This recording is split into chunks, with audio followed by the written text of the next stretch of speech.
me and Ryan have been officially welcomed to the jungle that is Barstool Sports. Our white whale, Sidney Crosby. Shave his head! Shave his head! Shave his head! Ryan Whitney, Paul Bissonette, R.A., Mike Grinelli, Spittin Chiclets!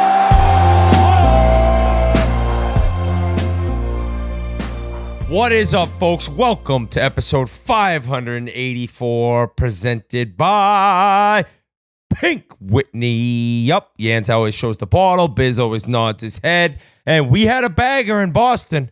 We had a sandbagger in Boston. We're not going to give anything away, but it was flowing.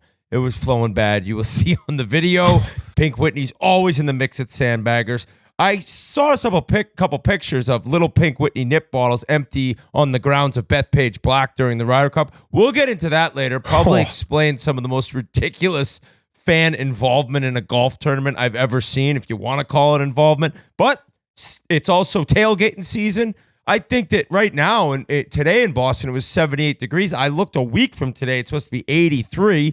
I mean, our pool's still open. The ocean's still beautiful. Are people still doing the beach late September? I don't know, but bring Pink Whitney if you are. Go get the big bottle, the little bottle, the medium bottle. Doesn't matter, or the little nips. Thank you so much to New Amsterdam. Whit, I was this close to getting into the Pink Whitney after the result of the championship game at the Chiclets Cup, but I didn't. I restrained myself. But that's the only thing that probably would have helped. That's a celebratory drink, Biz. Yeah, you're getting ahead of that one. For anyone who hasn't heard yet, you're listening to or looking at on YouTube the three biggest losers of all time, maybe. We have an excuse, Whit. Yeah, we could go with that. You and I, enormous losers, bringing a team in. Turns out you grabbing a bunch of roller hockey players wasn't necessarily the play, considering ball hockey is like completely different. The bigger loser, the man in the top right of my screen, at least, this guy and this team he's put together, 6 years. I believe that was the sixth Chiclets Cup.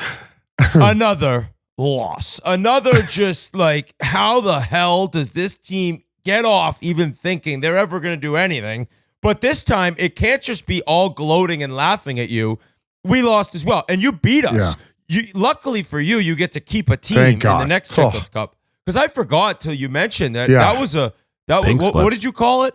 Pink slips. We were playing for pink slips. That's what we were doing originally, right? Well, actually, we're playing for mine. Whereas if you guys can obviously still enter a team because it was your first year, and I don't want to focus on the negatives. I want to focus on the positives. We'll do that for you.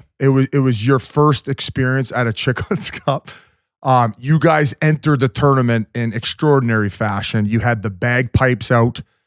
You had a gentleman driving the paddy wagon. What do you guys call those? The paddy wagon? Paddy wagon, yep. And you guys came out of that thing. So, what was your first experience like at the Chiclets Cup, and especially at being in your home city of Boston? Yeah, it was incredible, honestly. Like, the amount of work that went into it. Obviously, you'll get the thank yous in later because you're our thank you guy. But the setup with it being right next to the brewery, the rink's right there. You can go in, you can go watch the Ryder Cup, you can watch a ton of games. There's all the food trucks and everything going on. It actually blew my mind. I thought, from watching in the past, it was just roller hockey games going on and that's it. But like the amount of stuff that you guys put on for everyone, and I had a ton of people come out to watch and couldn't rave more about it. Like, it'd be a sin if we didn't do it there again next year. Like, they rolled out the red carpet for us, treated us so good, everyone involved.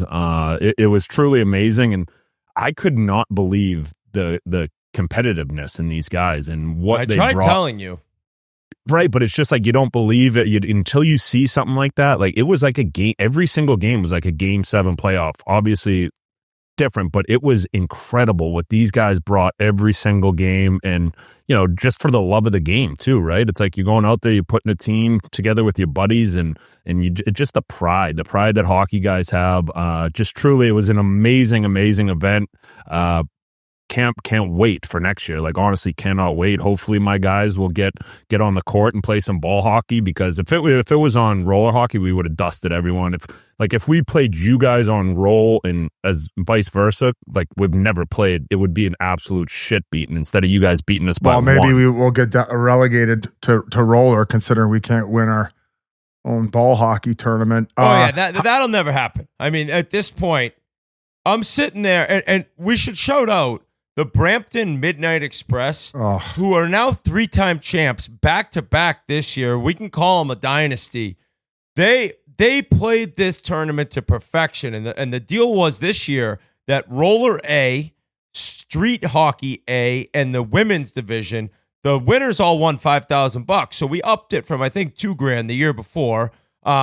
Keith threw in another $1,000 for the Brampton team to beat you. He told them that. And then after they beat you, they came up to me, they're like, where's Yance and my $1,000? So I had to Venmo these animals. This team, I'm pretty sure they took it somewhat easy in the round robin because they knew everyone was through to the semifinals. You know, you took care of business against them. They beat the Stranglers, but it was a really close game. Stranglers were up late. They got some late goals. I think they won 6-4, 7-5 empty net. The National Ball Hockey All-Star team, who was the 4th team in your guys' division, I don't think they won a game.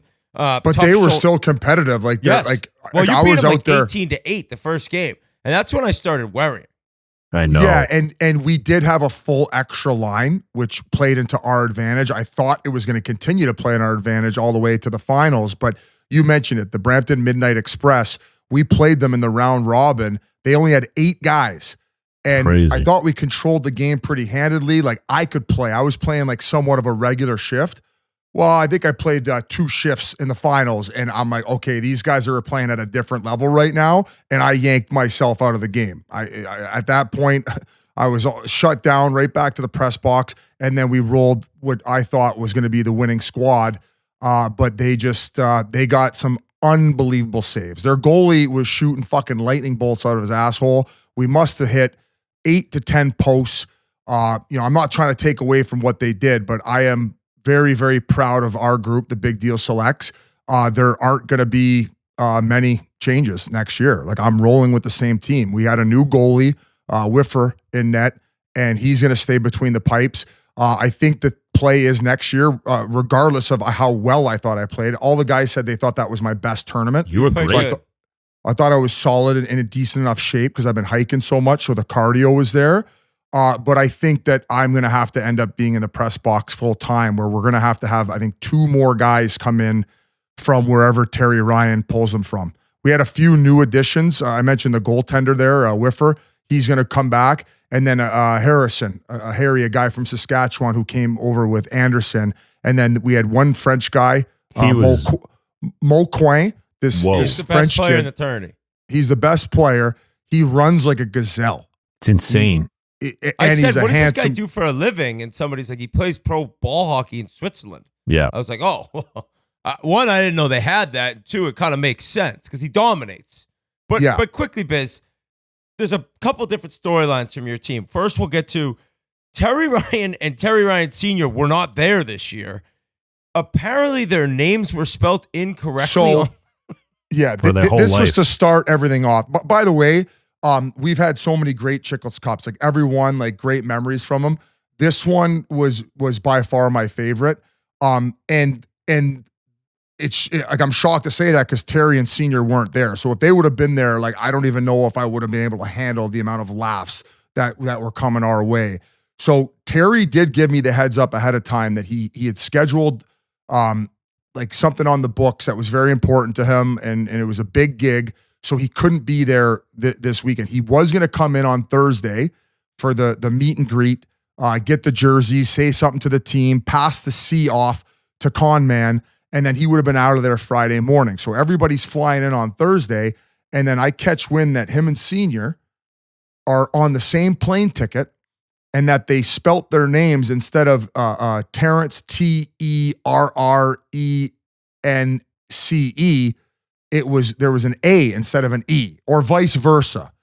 So I kind of got a bone to pick with Air Canada.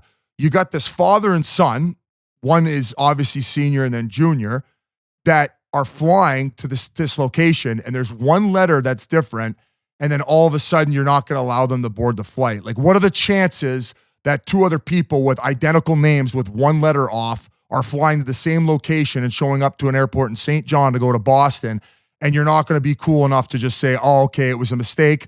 let's type this in the computer, change it up, and then allow them to fly on to Boston. Like, that is so fucking ridiculous I to me. just don't think that's how TSA works. We can fly things to Mars, guys. I don't think it's that ridiculous to change one letter on a fucking boarding pass. What are we flying to Mars? The moon. We're sending like these things to land on Mars and then like scope it out, right? Okay. Yeah. Like I would say that we sent Katy fucking Perry out of the orbit on whatever. No, that was a music video. But her name was spelled correctly on the flight log. Okay. you guys, you're being silly. I heard it was Con Man who changed their names to be wrong because he was like, we got to trim some fat on this team. We can't have Terry Sr. and Terry Jr. there because they have been mushes the entire time they've been a part of this tournament. That's not true. He was like, I'm getting the captaincy. My first move is to spell their names wrong so they get stuck on this island. This is you trying to plant doubt in our team's chemistry. The doubt's and the already culture. there. The doubt's out. It ain't. It's there. Trust me. Mark my words. It's not even doubt. It's just mark my words. 2026 will be the year of the Toronto Maple Leafs and the big deal selects. And we're going to get to the Leafs later on Locking and Stolars. I am so fired up about that. But there was a lot to take away and a lot to build off of. Going back to Senior and Terry.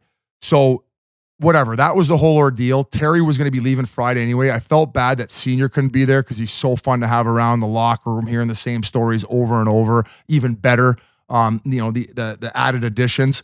But so I guess that Senior has a different name on his birth certificate, his driver's license, that was on the plane ticket, and there's one other thing that he has on documentation. I think maybe it's his diploma that is spelled all four things completely different. So kind of, and I guess his father, so Terry's Terry's grandfather, he was like illiterate. So that's why he spelt it wrong and it ended up wrong on his birth certificate. Now this could be a story that's completely made up from Con Man and the boys just to kind of get some laughs and chuckles. But without them, we were fortunate enough to replace their antics and their hilarity with Oldie. And a lot of you know Canadian Oldie, the guy I had go to Fort Lauderdale. He ended up being, and then Game 7 with the Toronto Maple Leafs. He's been famous ever since the Four Nations stream with Big Cat and the Pardon My Take guys.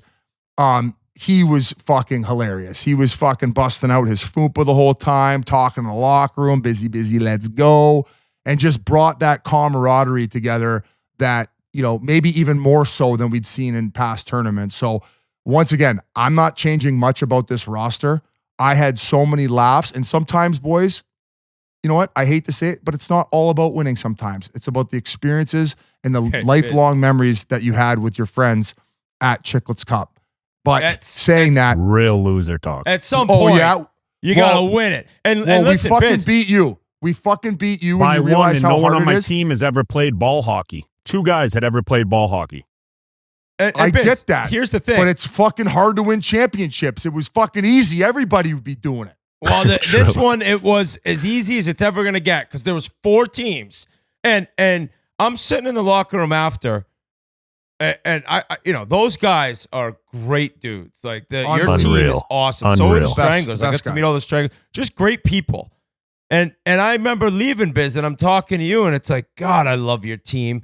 And you people could think I'm joking. Like, even though you beat us, I was rooting for you. I'm like, at some point, like, they have to win.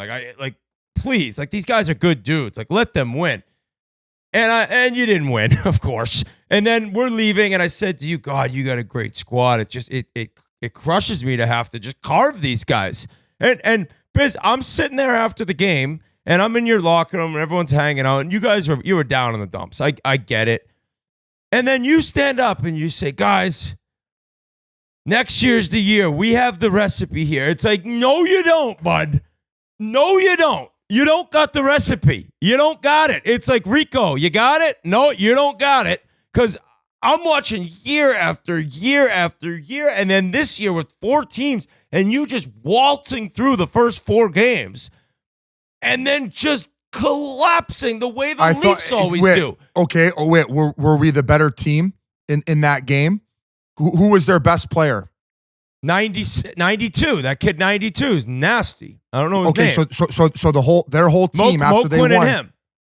No, I'm asking about the Midnight Express. The Who was their goalie. best player in that game? Who was the MVP? The goalie was great. Buddy, he fucking stood on his head, man. But your goalie stood on his head throughout the tournament as well. And Biz, let's go into you picking the jerseys, which were nice looking jerseys. Unbelievable But jerseys. You went with the Maple Leafs St. Patty's Day look. The Maple Leafs, as we've brought up a million times, they don't win shit either. It's like you've transformed won their division the last Leafs year. into the big deal selects. Hey, they and then won their saying division. the recipe, we got the recipe. You We don't do. got it. We do. Biz, if Brad Treliving brought out the same team next year and just it was like, hey, we I don't said need we're not done bringing that out the for quite a exact same while. team. We're not bringing out the exact same team, and we were missing our spirit animals of Terry and Senior.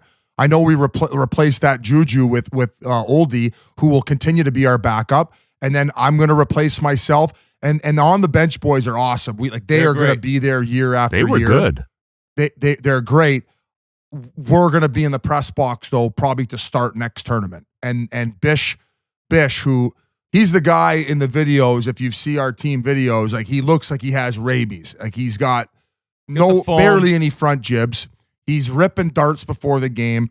He is the drunkest guy in the city. Every night there's a Chiclets Cup wherever it is, and he's just hacking dart. And then by the end of the night, he's got foam. You know, you got that one buddy where he gets Yeah, so Reggie. buckled. He's been hacking so many darts, and like he should be wearing a Camelback the whole night. That's I how know. dehydrated his mouth is. Yet he's got that white yellowish foam right on the sides.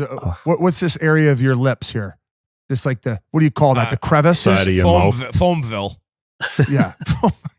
And Biz, another thing that I discussed with someone, well, two other things. First, the big deal selects, like the name, while being a cool idea, like the beer doesn't exist anymore. So that I know. could be, you might want to, like, there's just failure after failure that's like kind of on this team, like the stench That's the of this one team. thing I can agree with you. Well, first of all, the Big Deal Selects jerseys were paying homage to the Toronto, like the green ones, like the St. Patty's Day ones. Yeah. I don't know the exact name of it. G can maybe type it in the chat there to help us Toronto out. St. But Pat's or something. the Toronto St. Pat's. And also like Boston Celtic, that Celtic pride. I thought that was a good little segue in order to get in the Stranglers' heads. Like we're kind of coming in to take your territory, in which we did. So yes or no, did we win the championship? But yes, we are going to continue to have a team, because one of the things that we were playing for was to continue to fucking have a team. So we beat Yans, we handled business in that regard. Do I agree that there's a potential for a rebrand on our team? Yes. That is a conversation we'll have in the offseason here. But ultimately, just looking at our team, I love the dynamic. We talked about Oldie doing splits and just keeping the chemistry so high. We got that Anderson guy who's from Saskatchewan, who's actually like, he's very strong into his faith. So it kind of reminds me of like having Donor on my team. So we have like, I think that we should be having like prayer service and maybe a little bit of Bible study before every game next year. Not So one there's a guy few on things. your team but him would be there. That's not true. Him and Harry from Sask, and I would join in to kind of cleanse everything else. I think our team, everybody should be cleansing themselves before our games based Well, that on goes all into the what I was going to antics. say. My second point is that every year you guys have looked really good in the tourney. You know, everyone's crippled Thursday night at the welcome party, and then the Friday night, like, big party, they just get completely smothered, and it's like, all right, well, they're done. This year, without Terry and Terry Sr. there, they were in the lobby at like 10:45 both nights. Like, they were not out, and you still lost. So it's like, I was worried that, oh my God, this year they don't have the Ryans dragging them out till 4 a.m. They're actually taking it serious with Con Man with the C on his chest. And shout out Con Man, looked great, played great, big, I'd say, like, turnaround for Con Man. Love that He lost guy. 20 pounds. Keith said he's in his will now. And I love him. and you still lost. So it's like, holy shit. Like, I was always like, they drink themselves out of the game. They're completely screwed final day of the tournament. And then this year, they didn't even do that, and they still lost in a 4-man tournament. So This is I don't all I'm know. going to say. This is the last thing I'm going to say before all the thank yous that we have to dish out, because like we had these people who run this tournament, Hockey Fest, all the people from Barstool setting up in the rain all day Wednesday so we could have 2 unbelievable sunny days of ball hockey and roller hockey, and basically a full-on festival going on at Harpoon Brewery with so many amazing people walking up and showing us the love, is that we're running it back. Conman will continue to have the C. Terry Ryan and Terry Ryan Sr. will be there along with Oldie, our backup. And with a few more ads, we can make a strong bet next year, if you're willing to put your money where your mouth is, that we're going to be taking home that fucking championship. Whether it involves the Stranglers or not, Whit, put your fucking money where your mouth is. 2026 is our year. And if you want to fucking parlay it with a Toronto Maple Leafs Stanley Cup win, let's fucking roll, baby. I'll do both. Put it up on DraftKings, motherfucker. Show me what my odds are, and I'm going to fucking hammer it. Show me. I'll put my nuts on the line, as Oldie would say. I'll put my fucking kiwis on the line, along with the fupa that he's got on the side. The only thing, Biz, I would never want to play for Pink Slips again because I enjoyed your guys so much. Like the first 2 nights, I had to, show them around town because you were too busy to getting kills. But it was a pleasure getting to meet these guys. Back that up. You absolutely sent me what you were gone. Timeout. So they got in Thursday. As soon as they landed, they went and threw their bags in their room. We were together. We went and got we went to a lunch spot that Hazy recommended. Then we went to one bar. Then we went to another bar. And then after that, we went back to shower. We went to the pre-party. And then after that party was shut down and Harpoon Brewery at 9:00 was like, hey, we're shutting things. They went out a little bit later. But keep in mind, like, I'm with you, but that doesn't mean that I have to keep going out. I went and grabbed I had to get them into the bar. I know, but I'm trying to set the example where maybe it's time to go home because we just drank all afternoon, and then also at the night party where let's try to get a little bit of rest here. It's Thursday. We still have Friday night and we still have Saturday night. Okay. So then obviously we did what we did on Friday. We went out to that amazing party with what's it called? Park City that you set up in Boston. That was the most women I've ever seen at an event that we've thrown. Normally it's full-blown Cocktoberfest, 95% guys. Really the only girls ever in there are the servers. But somehow we get this Park City lined up, and it was unreal. And then Friday, shout out to your buddy at Loco as well. He owns Loco and Park. He owns Park City. Okay, well, he must be a gazillionaire. Did he buy fucking Bezos's last yacht? Because he bought the ship that takes them to Mars. Okay, no shit. Spelt his name wrong though. Couldn't go on the flight. Sucked. The Parks. Listen. Park City is the perfect venue for that. It's this outdoor bar, incredible spot. And we got there around 6:15. And I think technically like our section was like going till 9 or 9:15. And then all these ball hockey players are like, hey, can we like open this up to the public? There's all these girls out there that want to come in. So I went to my buddy Shawzy. I said, hey, these guys want to kind of open it up. Like, get some females in here, change this ratio around. Maybe that's what screwed us.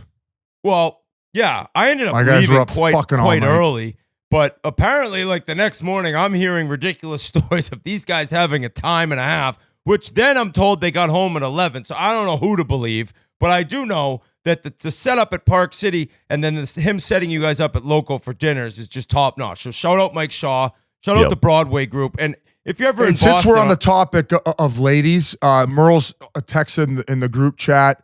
I spent a lot of time with them this weekend. The women's division at this tournament, they play their clits off, and it's okay to say that. No, I got clearance to say that because it was kind of the inside joke between me and the females. Jans, if you're okay, you okay? Whoa. You can't. What do you mean? They gave you the okay? They played their fucking clits off, buddy. They were buzzing. So much so that they did have one complaint. So the only people that are allowed to take slap shots in the tournament is the men's A division ball hockey. I don't know what the reason is as to why the other divisions can't, including the females, but we're going to look into why that can't happen. I would imagine it's like an insurance thing where these guys don't want clap bombs going off, these girls' ankles and faces. And, we got to protect their money makers as well. Us, not so much. So we'll look into that and hopefully get things changed up. But the effort that these ladies show and how hard they play to win a Chiclets Cup, like it was incredible to watch, and we appreciate them coming and showing support as well. So shout out to the women's division, and hopefully that can keep growing as well. And I want to, Merle's asked us to give a little update on his team. There was a lot of talk that it was the biggest sandbagging team in Chiclets Cup history because I believe, were they C division? They were C division and Mercy, two teams. The Upstate Stars. They were crushing teams. They had Merles, they had Army for the first day, and they had Rob Schremp. I mean, to the point where somebody was skating up to Rob Schremp and like, this team has 3 NHLers, like Armstrong, Murley, and some other guy. And then Schremp didn't say a word, won the faceoff back, went down, toe dragged 2 people, went bar down. He's like, yeah, I'm the 3rd NHLer. I'm Rob Schremp. So they were killing everyone, but they wanted to, Merles wanted me to make it clear that they were not sandbagging. They got mercied in the championship, 16-6. So they got completely crushed in Roller C championship. So they got, I mean, I guess if you get mercy ruled in the final game, big deal select style, you aren't sandbaggers. So I don't think we can call them that, even with the amount of NHLers they have. To clear the air, we did not get mercy. hung. We got beat, I believe, 8-4 in the final. Also a good opportunity to bring up Bobby Hauser, who's a Boston ball hockey legend. He's also on my team, the Big Deal Selects. His family, I believe, was the one who helped us solidify the tile. Oh, the MS3 surfaces. MS3 surface. So this is the first time that Chiclets Cup has had that surface, and probably why I could actually play the full 5 games. Well, I guess not the final, and why I don't completely feel like I've been in a car accident, although my hips and ankles and knees are killing me. So we will never, moving forward, not have that surface for at least the top divisions of roller and ball hockey. So shout out to Hauser and those surfaces, and it was a complete game changer. I actually felt like I had some hands out there. You were nice with it, Biz. I mean, Thank you you. blocked a shot. You went down and blocked a shot in the championship. I went to give you a pound on the way out, but you didn't want anything to do with me. And I think it was all lost really when you were sitting there, and I didn't really mind it because I got it where you were coming from and all the heat we've given you. But Biz stood above the net during the Strangler semifinal game and just chirped the entire time. Like, I'm talking relentless, like nonstop, yap, yap, yap away. And I'm sitting there like, it's his time to chirp. We're losing. This guy's been the butt of the joke for the last 6 Chiclets Cups. I get it. But also, they haven't won shit yet. Like, I would almost think that a guy like with the character of Biz is like, I'm going to keep my mouth shut till the end of this tournament when I'm raising the trophy and I'm able to then talk shit to anyone I want. But that didn't work out, did it, Biz? Did it? And like, you could say you have the recipe, but we'll see. We'll think of a bet.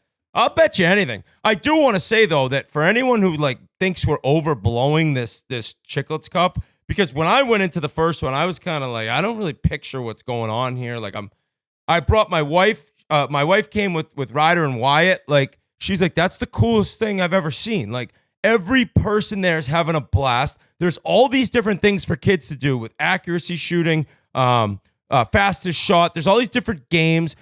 We had Sweat House with the cold tubs. We had what else? We had all the food trucks. So it was like, it's a really cool event that you don't charge anyone anything to come to. So there was a bunch of people from Boston that came. It was just an awesome time. I love the tournament, and I can't wait. It's Groundhog's Day though, because same thing as the second round or the first round in April. It's the same thing as Chiclets Cup in September. Biz loses. And then I saw one guy chirping online, like, enough with the ball hockey. Like, this is a joke. Like, if you're one of those people listening and you're like, oh, this, sign a team up. Put a team in. Put a fucking team in. And then you're going to have fucking JP Moncoin running circles around you, banging your old lady. And then you're going to have fucking Canadian, oldie Canadian fucking Foompa in your face. And then TR Senior talking your fucking ear off while we body bag you. Like, when we played you guys, it was 6 rows of people deep. Like, there was probably 1,500 to 2,000 people there. I got 3 texts today. Dude, can't believe the intensity of those games. That was unbelievable. Brought my kids. They thought it was amazing. Like, it was one of the coolest things I've been a part of, like, not playing in the NHL anymore, like, where you getting your competitive juices going. Like, it's just one of those things. Then you feel a part of a team again. It was amazing. Like, that was it's such a good take, man. Like you guys the amount of time you guys put into it is incredible, and it shows with the product. It's the best guys weekend of the year. And if I like to always highlight a few people who didn't play in the tournament but made the trip out. There was these two guys who made the trip from Edmonton. They flew across the continent. They made a guys' weekend of it. Those are my guys. They hit the Red Sox Thursday night, Chiclets Cup Friday, Chiclets Cup Saturday, Pats game on Sunday. It's like that's exactly what they're looking for. They were just so happy to be there, happy to watch some ball hockey. So that's what it's all about. That's exactly what the Chiclets Cup is about. There was a lot of people from out of town. They saw the Sox clinch on a walk-off Friday night, then all the games Saturday, and then they saw the Pats roll on Sunday. Great dudes. They're very worried McDavid's gone, as am I. During the games that Ryder came to Strangler's semifinal game that they lost, then we all went out for lunch, and then he stayed for, Ryder and Wyatt stayed for Big Deal Selects championship game. And he's standing there, and he's like, why don't you play, Dad? I was like, I coach. He's like, yeah, but why don't you play? I'm like, oh, my God. This is like the first time. I'm like, my manhood's being questioned by my son. Actually, that's definitely not the first time that's happened. But I was like, God, maybe I should play in this. And then, no joke, yesterday morning I woke up and I felt like I'd play. I said, right, I'll never play in that tournament. Can I shout out my squad? Yeah. What? Oh, your guys were great, Jans. They were awesome. Yeah. Like, wait, how fun was it being in that locker? I got to go through the lineup. Like, I know it's our first tournament. These guys put in a ton of work. Like, Brendan Collier, Scotty Simpson setting up the team, getting all the guys together, having a tech chain going. Like, Brendan Collier worked overnights all week. He worked overnight on Wednesday night, Thursday night, so he could come show up to the game. Didn't sleep a minute, shows up. Scotty Simpson blew out his Achilles. Literally texted me on Friday night, was like, I'm thinking of taping it up and wearing a cast so I can play. I'm like, dude, just don't. Just let it heal. You'll be there next year. But he texted me again this morning. I'm sick about this weekend. We got to run it back. Like, these guys are dialed in. Paul Carey, guy who played in the NHL, played 100 games in the NHL. Nasty and an absolute dog. He had first day he had cuts on both shins. Unbelievable. Looked like RA. Swaggy P. Like, I had the pleasure of playing against Swaggy P in high school, and he's a tiny guy, small guy, but a heart of a lion. Like, this guy, Animal. There's one. I saw one video online. He got cross-checked so hard one time that it would. Didn't say a word, goes back, wants to get out there. Like, you see him on his Instagram, you'd think he's just like a flashy toe drag guy. He is an absolute dog. Take him on my team any day. Any guy on the Stranglers, I'm taking every day. Woodsy, dude. Mike Woods. One of my all-time favorite teammates. This guy is unbelievable. Brought his daughter to the game. She's 9 days old, Biz. Most guys, if they have a daughter, 9 days, like, you're not even playing. Like, your wife's like, nah, dude, you got to stay home. Still had the umbilical cord on. His girl was in the locker room. His daughter was in the locker room. Just a family event right there. And a guy, like, we asked him one time, we needed a little energy. It's like, Woodsy, we need some energy. Get out there. Runs a guy. Then he ends up scoring. Like, just knows how to just be a teammate. Unbelievable. And has one of the best tattoos I've ever seen. He's from the town where the movie The Town is from, the bank robbers, and he's got the bank robbers dressed as nuns on his back. It's unbelievable. Just great stuff. Pat Fiddler, man. Like, one of the all-time great hockey families from Charlestown, like, true elite hockey family. And this guy, I think I counted 96 blocks that he had. This goes for him and the rest of my team. Didn't wear gloves, didn't wear shin pads. Like, blocking shot. No gloves thing's crazy to me. That's crazy. Nutty. Like, and there was one, Woodsy got hit, got into a little bit of scuffle, and Fids jumps off the bench like I have never seen, dude. He was going to kill this guy. Thank God he didn't. Let it sleep, let cooler heads prevail. Just a true teammate, unbelievable guy. Who else we got here? Siebes, big, young, strong boy. He'll be back. He'll be back ready to go. These guys just need to play a little more ball hockey, and we'll be ready. I'm excited to see your team again, Jens. Great guys. Obviously, Billy Smith, with my cousin, brought it. He was good. He was great. Brought it every game. Bushbaum, the big Bush man, firing from everywhere. 21 years old, gonna get on the fire soon, hopefully, and just like out there playing with the boys, just loving it, having a time.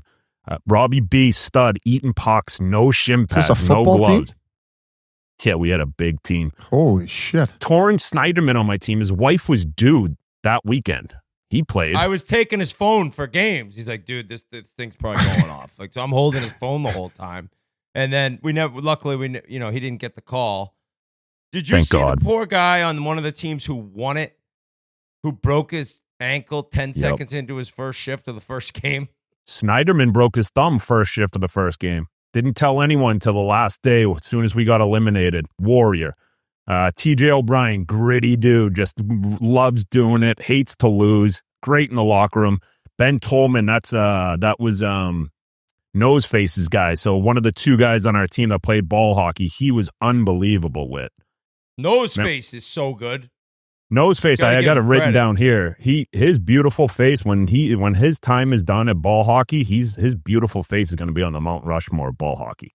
Yeah, or like Men's Health or something.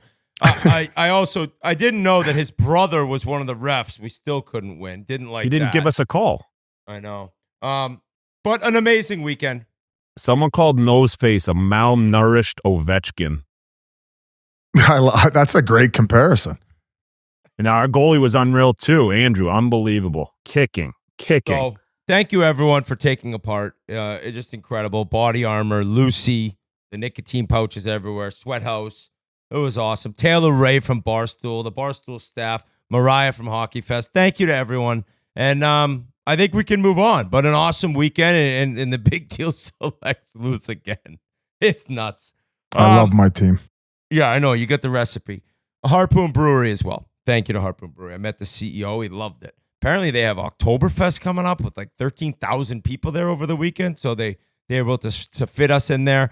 We'll get over to the NHL now. And as we were kind of rumbling around the Harpoon Brewery grounds, news broke. Can't believe it. Feel horrible for the guy and Florida Panthers fans everywhere. Barkov out for the season with a torn ACL and MCL. Keith, you want to know something sick about this? Right when it was announced, Biz goes, Leafs year. That was his response. No. Hey, listen. Listen, if you guys are trying to fucking pin it as like I'm celebrating this guy's injury, you're out of your fucking mind. There's say, no oh my God, that's celebration at horrible. all. But your first thought was Leafs year. He didn't say anything like, oh my God, that's horrible. Barkov, what he's given to guys, our that's game. clear. Guys, you guys know how I feel about Sasha Barkov. Come on, boys. You're trying to fucking make me look like an asshole here. This guy is irreplaceable. Truly. He's irreplaceable. Truly. Like, but I'm not going to lie, when you said that. Time out. I am very sorry that this happened, man. I do not want to see this guy out of the lineup. He's we know, price for of sure. admission every single fucking game. There's very few players in the league where if you need a draw one, you're throwing on the ice. If you need PK1, you're throwing him on the ice. If you need PP1, he's getting thrown on the ice. If you need a big goal, he's getting thrown on the ice. 6-on-5, he's on the ice. We need you to shut down the other best players in the world. We're putting you matched up on the ice against them. Hey, we need you to lug 22 minutes of ice time and play a full 200-foot game. We're throwing you on the ice. So I know I have this Leafs delusion, but please don't let that be clouded by the fact that I feel so terrible for not only the Panthers, hockey fans in general, but also Sasha Barkov at the fact that he sustained this injury in I don't want to say in meaningless fashion, but just in practice before the season even gets going. So very innocent. My apologies to Yans and anybody else who's offended by me saying that, and that's the first thought coming out of my head, but by no means do I want to see this guy out of the lineup. I want them. I want to see him, Kachuk. I want to beat a healthy Florida Panthers team if I'm Toronto. I don't want the excuse that they don't have Sasha Barkov and maybe not Matthew Kachuk or whoever else they're losing. So that I had to get that off my chest. And a perfect opportunity for not only Sam Bennett, who just signed that big extension, but also a guy like Lundell, where I feel like Lundell on 80% of the teams in the league, if not 90% of the teams in the league, he's a second line center. So he's going to have the opportunity on a very team-friendly deal, probably making peanuts like $3.5-4 million for the next 3 fucking seasons, where he's going to be able to showcase himself, where by the time that deal's up, he probably going to get a Sam Bennett fucking payday based on what he brings. So my apologies, guys. That was the first thing that came to my head because I'm a Leafs fucking jock sniffer. But no, I want none of that smoke from anyone in Florida land. And I never took that as like you were happy at all. Like, but that, because I know you and I know you, and anyone who would try to spin that, it was more just like your brain just goes to like Leafs. Like that, It was more like, oh my God, this guy's now like, wow, like a little easier path. Like I didn't want that, but easier path. Now, you bring up Lundell, so now their top two centers are Bennett, Lundell. Like I think so many teams would take that. I think that Lundell, Luostarinen, and Marchand line, they were unstoppable. Marchand was the best player in the finals. You can't do anything against that line. But I'm very interested to see if Lundell is like a 70-point. I mean, he's had 44 points, 45 points, and then like the other 2 years were in the 30s. Awesome player. I don't know, though. Like, maybe I'm completely proven wrong. Can he just hop in and be a 70 to 80-point guy? I right now say no. Now, Keith, do you agree? Disagree? I think it'll be a great test for him. Like Biz said, it's like his opportunity. I think he's signed. I think he's got 5 more years at like. No, I think he's on till 2029. Oh, maybe, so maybe I'm wrong. Is it 5 more? 4 more. Yeah. So it's like he's made his money. He's comfortable. He's signed a good deal. But like you said, like to be an elite player, like you got to show it. You got to go out there and prove it. And I think he's one of those guys that's like, this is my time. Like I've been learning from Barkey. I've been his understudy for the last 4 or 5 years. I want this time. I don't think he's a guy that's going to be shying away for it. So I think it'll be a great test. Obviously, you cannot fill the shoes of Sasha Barkov in any role, whether it's in the locker room, on the ice. Like you can't do it. But I think he's going to give them a great chance to at least kind of be right there and not miss him as much as other teams might miss him being your third line center. But I still would like to see him playing with Marchie and Lusty. Like they were still a great line. So, there's a lot of things to be worked out. They still got some time before the season starts, but horrible news for them. I'm gutted for him too because of Olympics. I know how much pride he takes in that. Like he's won 2 cups the last year to cap it off with the Olympics. We haven't had Olympics in how many years? Like, so I'm gutted for him from that. But mark my words, when he comes also back. saying that, like for a guy like me, that's probably a 9-month timeline. This is what I was just gonna say. Something tells me a guy like Sasha Barkov, and he's just an absolute freak of nature, Wolverine. Yeah, I wouldn't be shocked if he comes back a lot sooner than expected. 7 months would be the end of April. These playoffs start July 50th, right? Maybe I'm crazy, but it seems like athletes with ACLs are coming back way quicker than they used to, and they're not going to force it. But if he's in the lineup game 1 of the first round, I'm not going to be surprised at all, right? That would be 6.5 months, or even the second round. Now, the Lundell thing for me, it's not necessarily just his game, but it's more like the matchups he now has to deal with that he's never had to deal with. Like that's true. He's never dealt with any of that. So cool storyline to watch going in. But that whole Barkov thing, I mean, with all the training and all the different things you can do for rehab now, right away, immediately post-surgery, you're like doing stuff in the pool, in the water. I don't think that I don't think he'll be out once the playoffs come. Maybe I'm wrong once again. But the cap hit thing is where the change is, because last year, go ahead, Biz. Because obviously you're going to talk about the cap situation when it comes to playoff, where there's no more cap circumcision, right? Where this would have been the perfect opportunity for them. Not saying that there's anyone that they go to replace Barkov, but that's also a lot of money where they can go fill some holes in the meantime. Now, the one name that comes to mind is Roslovic. He still hasn't signed. Right? And he plays center, correct? No clue. I'm pretty sure he plays center ice or can. So is that a guy in the meantime where you let him, you test him out and see what he's able to provide, and then maybe figure whatever else out down the road if Barkov does come back? So I know we've been talking about him. He hasn't been able to get the contract that he wants. I know Edmonton offered him a 1-year deal to come prove it. You know Edmonton's going to go deep in a playoff, so you're getting a perfect showcase for the rest of the league on a very deep team. But maybe that's a guy who ends up in Florida. And that's just at the top of my head in order to replace him in the short amount of time. But yeah, just an absolute kick in the dick, given the fact that they're going to be out without him and Tkachuk for at least the first half of the season. But yeah, you talk about it all the time. Like, they don't give a fuck if they get a wild card. Right. They don't care if they're starting every series out on the road. And their season, especially this year after going back-to-back and then 3 straight finals, it doesn't start till January anyway. Yeah, so exactly. And with the cap, if they were to want the full $10 million, it would be they'd have to announce him out for the entire season and playoffs. Now, if they don't do that, they're able to use the average NHL salary as a replacement, which I think is $3.8 million. So that's been kind of the change. That's it. That's what I read. I'm pretty sure that's correct.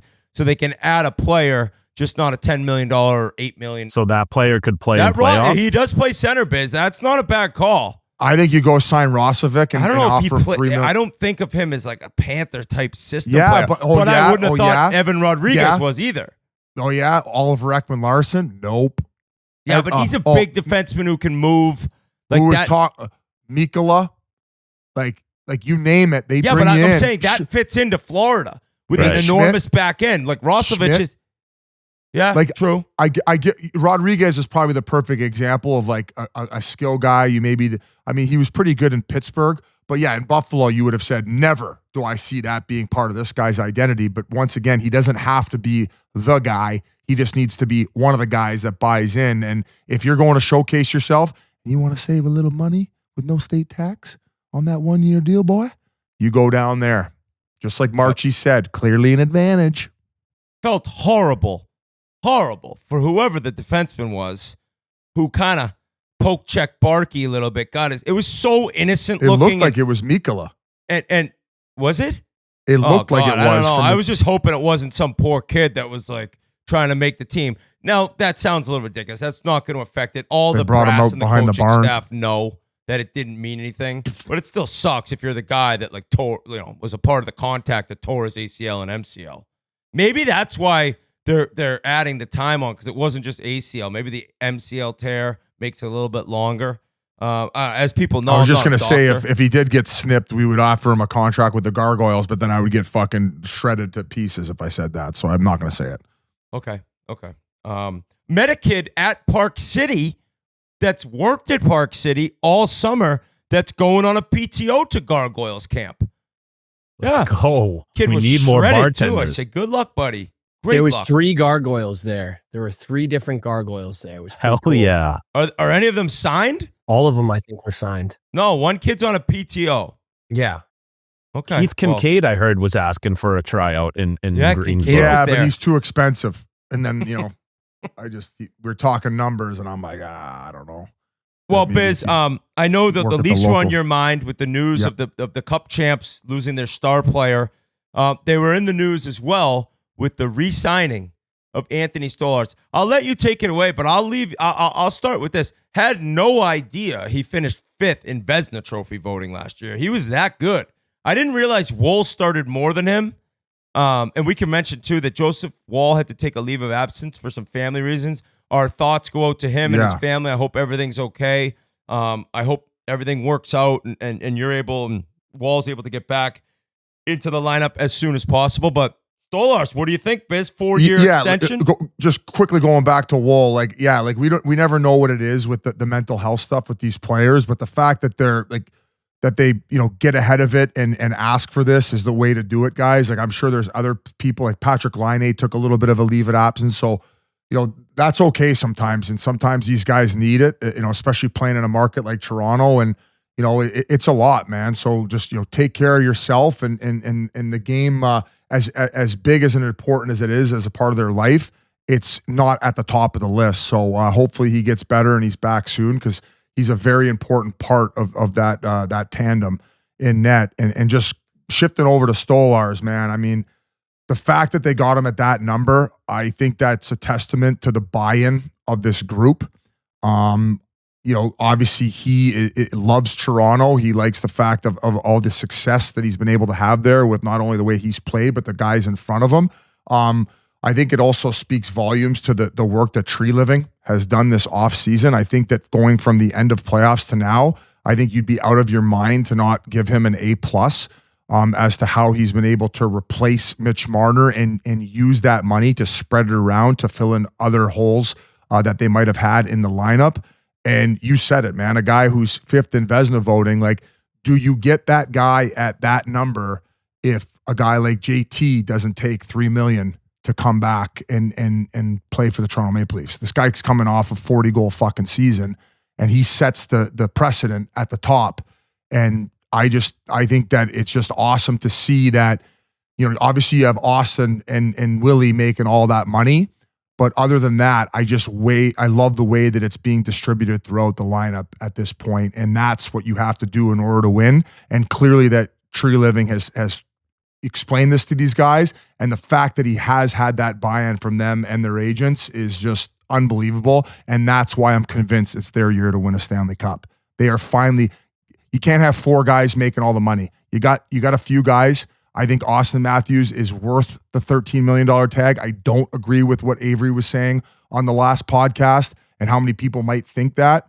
And Willie, in his regular season and playoff numbers, I think they speak for themselves. And the rest of the guys can have the rest of the money and get it done. Like, look at what Michelli's done so far in preseason. I'm not saying it's regular season, but I think he's a 70, 80-point guy playing with Austin Matthews. If he ends up being in that spot, I think that, it helps out Lawton having Roy in that third line slot where Lawton's going to chew up other fourth line centers. I don't know why Vancouver got off of Dakota Joshua and all of a sudden we talk about playoff hockey and playing against a team like Florida and how big and how they bully their opponent. Well, we get a guy who's got plenty of runway to get better and coming off a very difficult year where he had testicular cancer, where if you look to the year before that, I think there's fucking 31 other teams in the league that would have been hungry to sign Dakota Joshua at the money that he's making for what he can provide. So this team is deep. They're big. They got buy-in contract-wise, and they are set to go have a miracle season and end this ridiculous drought in Toronto. Yeah. Them in the big deal selects. The cap hit is 3.75. That's what Biz is talking about. The number Bargain. Under $8 million for him and JT. 8.13 for him and JT. And okay. Well, and yeah, very nice. And the Nyes deal is a really nice deal. I like that contract a lot. But when you talk about the buy-in and the contract, Matthews has 3 more years at 13.25. Let's see, because it starts from the top down. You can mention Tavares, who's got 2-3 seasons left, and you can mention Stolarz, who is a tandem goalie with Wall.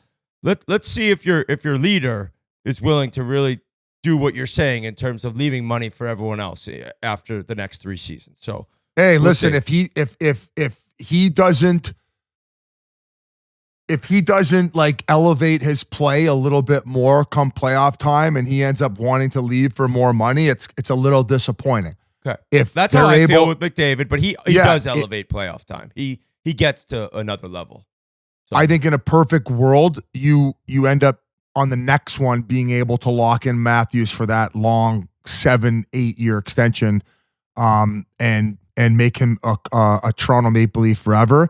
And at that point, he's going to go down, if he's not already, the greatest Toronto Maple Leaf of all time.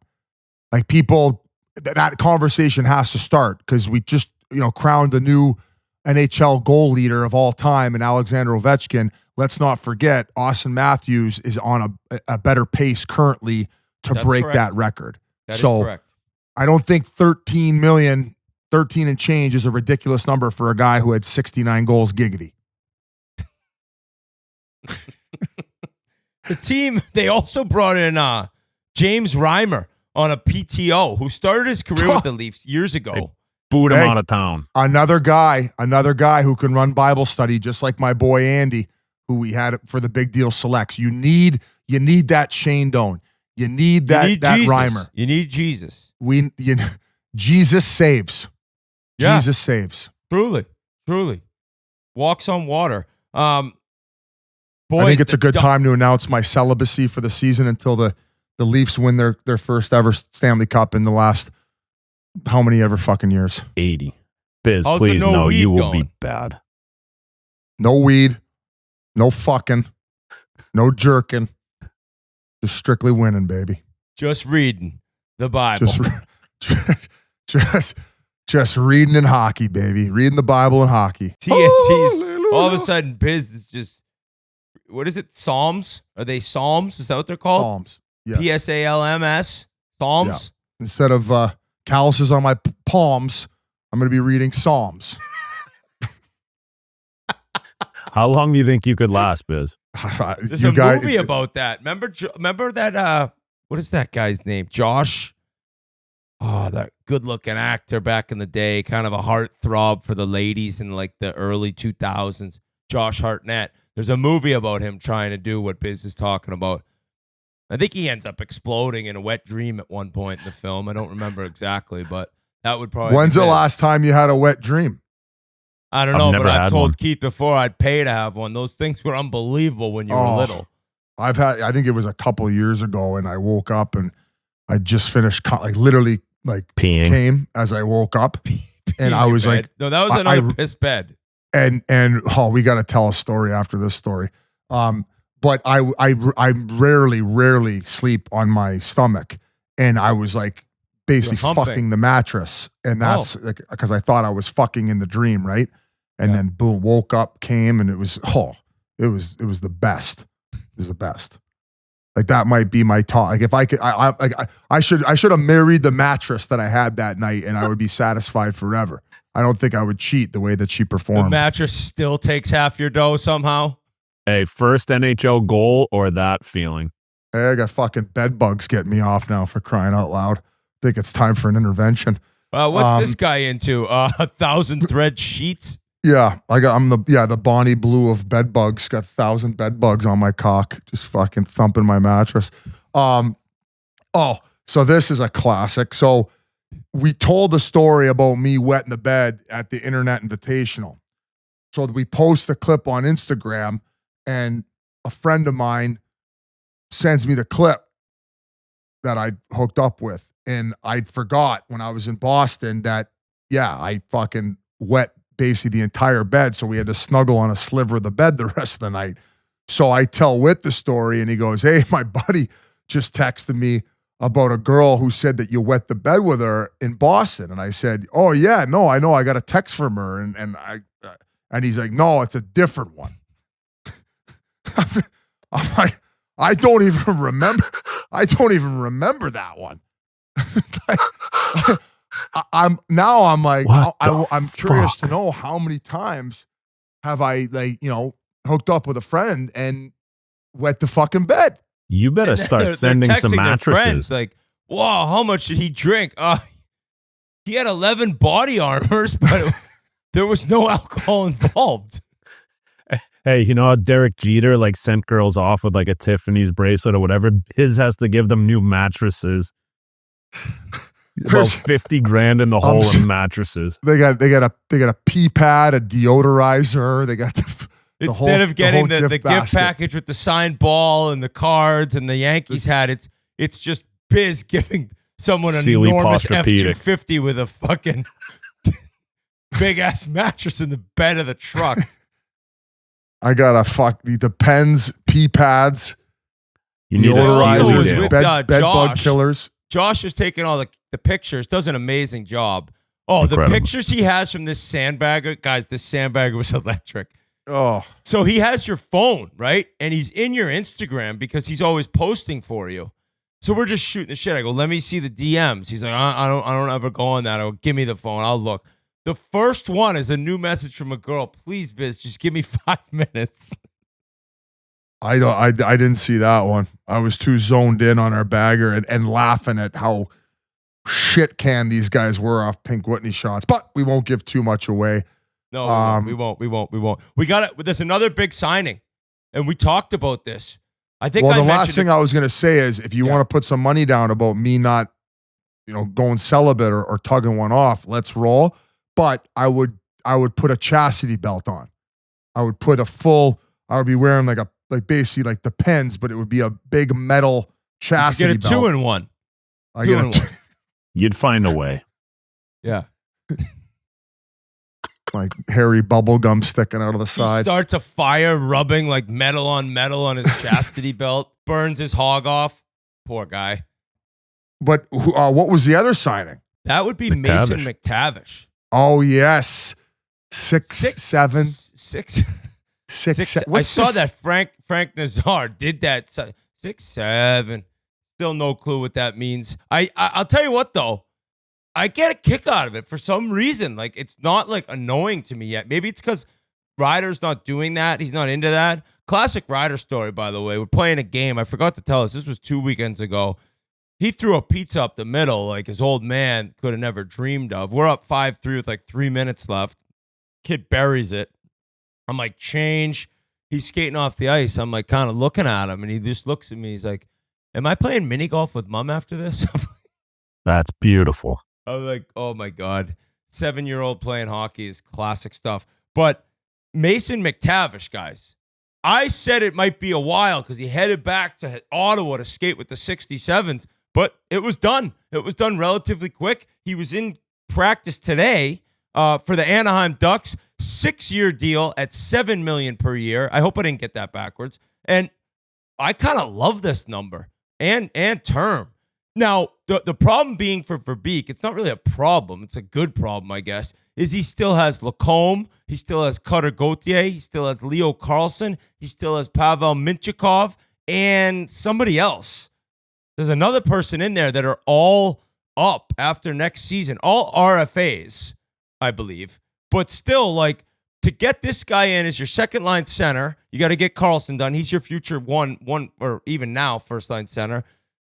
Relatively good number. I think that he's going to grow on what he's done already. 52 points last year, and I think he's going to be a 70-point player, making $7 million the next 6 seasons. Who plays hard, who's good on all ends of the ice. He's competitive. He's got a little mean streak. So I love the signing, and I'm glad it didn't go on too long because, as you know, with me and Pasha, I'm all in on the Ducks.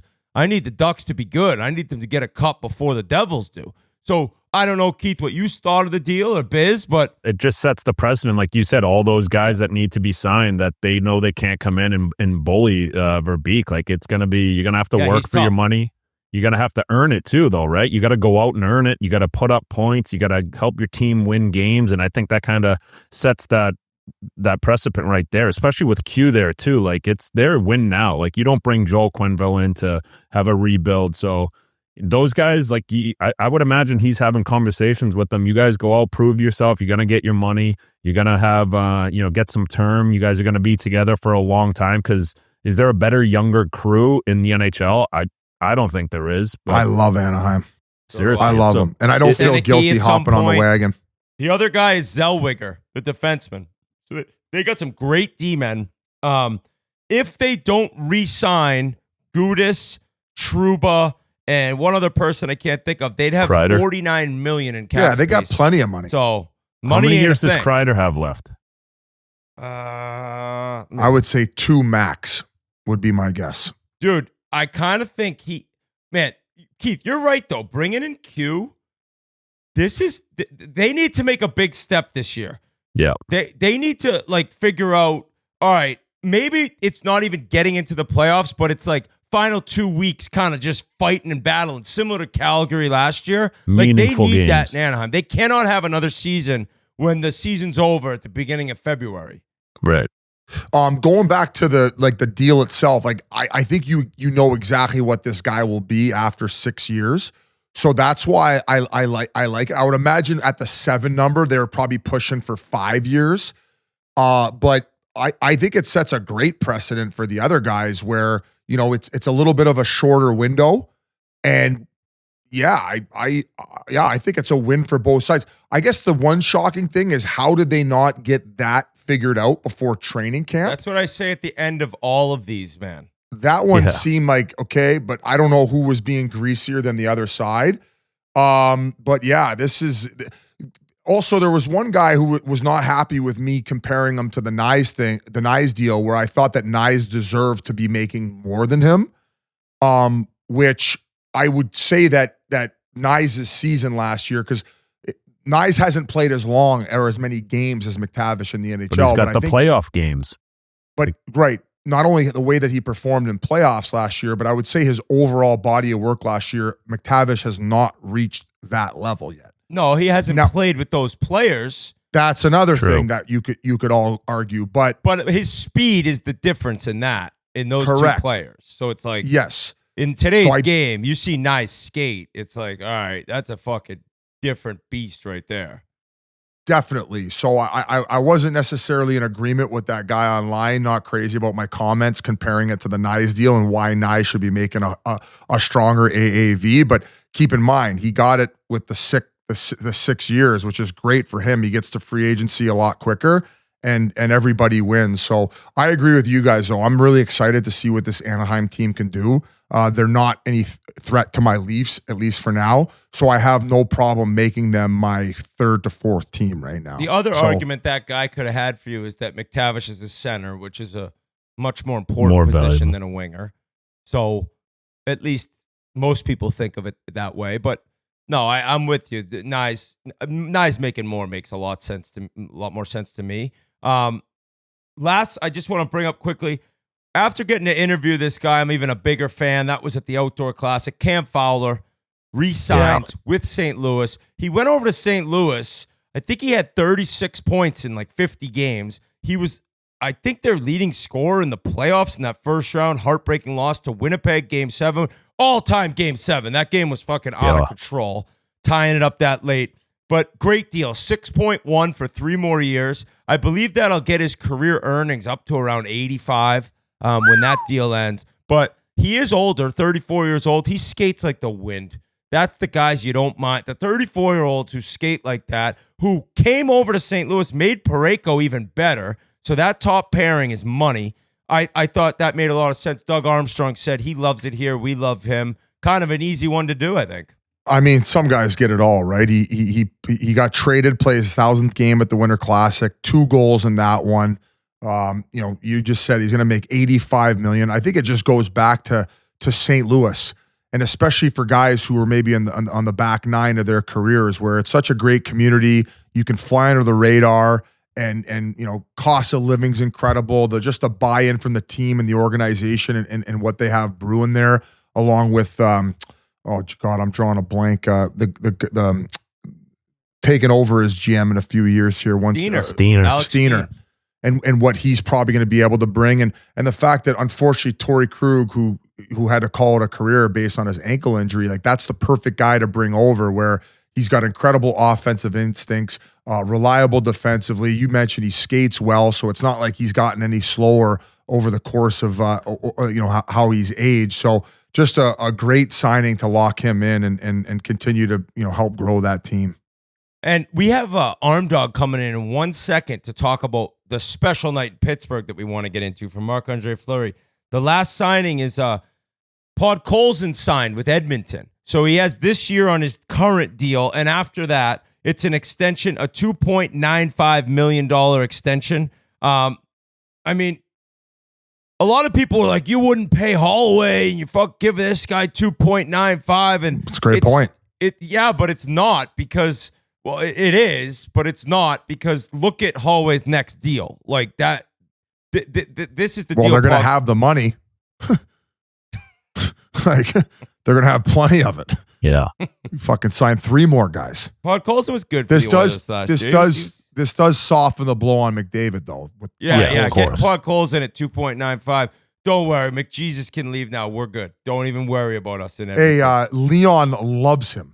Like I feel like the conversation, you talk about Cody Ceci and how much he meant to that team and how much Leon loved them. I'm hearing that Leon loves this Podkolzin guy the equally as much. Played with him a lot. Keeping the big German happy is very important too. And hey, if he's got his quote unquote his Kunitz, hey, go fucking run in through the end wall and forecheck and get me that puck back. $3 million, well worth it. That was a little unfair that he had to say Kunitz with, but Yeah, I don't mind it though. I deserve it. I'm just getting beat down by everyone these days. It's okay. That's life. You have your ups, you have your downs. You try to be right in the middle. Yeah. Let's bring on Army, because Army was in attendance for one of the coolest, most original ideas that I've ever seen in Marc André Fleury signing a PTO to come back and play in the third period of an exhibition game for the Pittsburgh Penguins to a packed house. Arm Dog. Oh my God. It was Army. Boys. It was his idea. That was your idea, Arm It Dog? was probably Merle's. That was probably Merle's idea. Hey, yeah. Yeah. I got to it before you. Yeah, right. Yes, That internet. boys. Great job at Chiclets Cup. Great seeing you guys. Great start to another season. It's going to be awesome what we're doing, and game notes coming up here soon. So we're excited about a big year. I saw that tweet that everyone sent out with Gavin McKenna's first few games. I think, Biz, you'll be there, right? You might be in attendance. Which is If I don't get there Friday, I'm definitely going to go Saturday to check him out and hit up Mullet Arena to watch the Phenom hit the ice against ASU. And it's also Tyson Nash's kid, Ty Nash, his first collegiate game on Friday as well. Well, everything's coming up hockey, man, from Chiclets Cup right into the start of the season. But it started before that, like preseason, boys. Generally brutal, right? Like generally, like what are we getting? What's the crowd looking like? Well, yeah, we all played with Mark though, and had him as teammate, and we know his career, of course, what he is, and surefire Hall of Famer. I didn't know what to expect, and maybe that's just me being dumb coming back from Chiclets Cup. I didn't know what to expect for this game, guys. Being able to call it was one of those things where, Biz, you actually put it into my brain because you're like, that's so cool that the Penguins are doing that for him. That's so cool that he's going to come in and play. And there's only certain guys, I was talking to Sid about this idea too, before that game. And he's like, how many guys can you do this for? Right. It's like the 1%ers of a guy. If he leaves and he wants to come back. Yeah. And these guys, you could do this for certain guys. You can't do it for everyone. Like it just doesn't make sense with how good you have to be or how many years you have to play there. So it was just perfect for him to come back, and amazing thoughtfulness to be able to put him in a game and the fans to see him. And I didn't know what I was going to feel or what it was going to feel like being in that rink, but seeing the highlights the last few days, I was at the morning skate before the game and watching his energy on the ice, guys. You know how he is. He's just like, this guy just cranks it up. It was a great example for a lot of guys, I think, that come and like think they have to work hard or be competitive and they have to be like angry about it kind of thing. Instead, like this guy smiling, kick saves, taking a million shots, goes to leave the net. You know how he is? He sees like Gino coming in for a shot, turns around, comes back in. Like he's like oldie, man. He's like oldie in there. He's just loving it. So he was doing push-ups before the shootout. And then he got scored on, and that was the end of it. That's how he went out. Yeah, he's there to entertain. He is. Yeah, he's one of the showman. Like for me, it's like him and Jonathan Quick are like two goalies that I can think of through this era of hockey. Two older guys, two guys that have won cups, two guys that are elite Canadian, one's American, but two guys that you would pay money as goalies to go and watch and be entertained. Those two guys truly entertain you every single night with their playing style, their athleticism, and the charisma in the net that they have. And so, yeah, Fleury had that. He had that with the fans in Pittsburgh. He was there for 13 years, 21-year career, but 13 years a Penguin. It started there. First overall pick in 2003.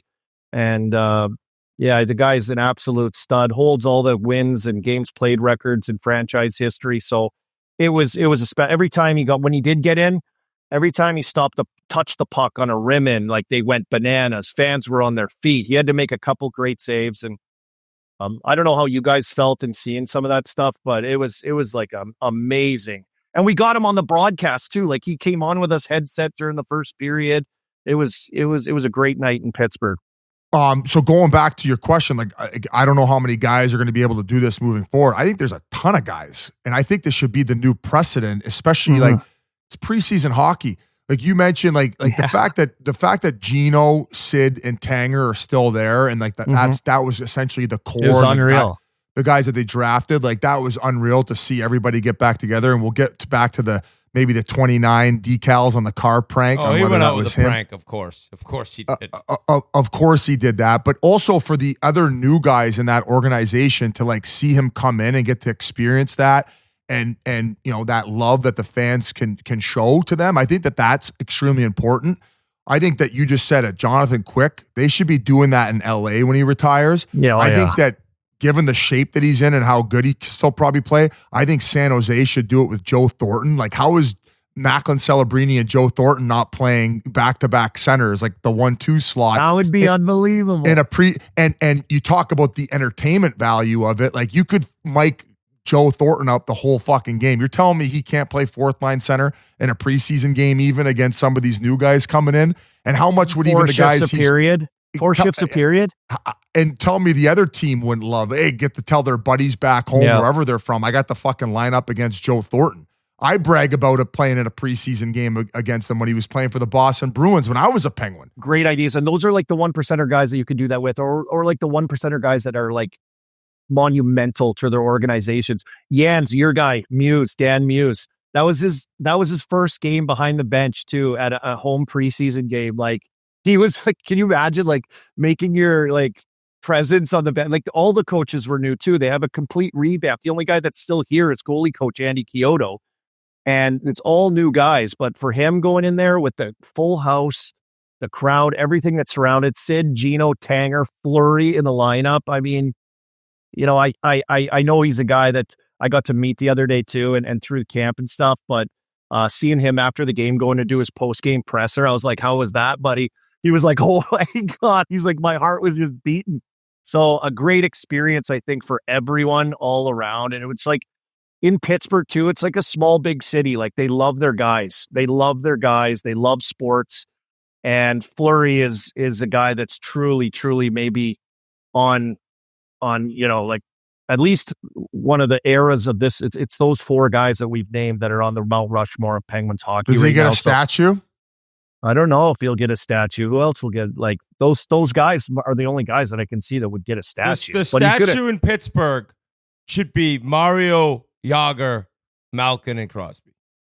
All four together, raising the cup together. Like, you could do a French two-headed monster with Tanger and Flower.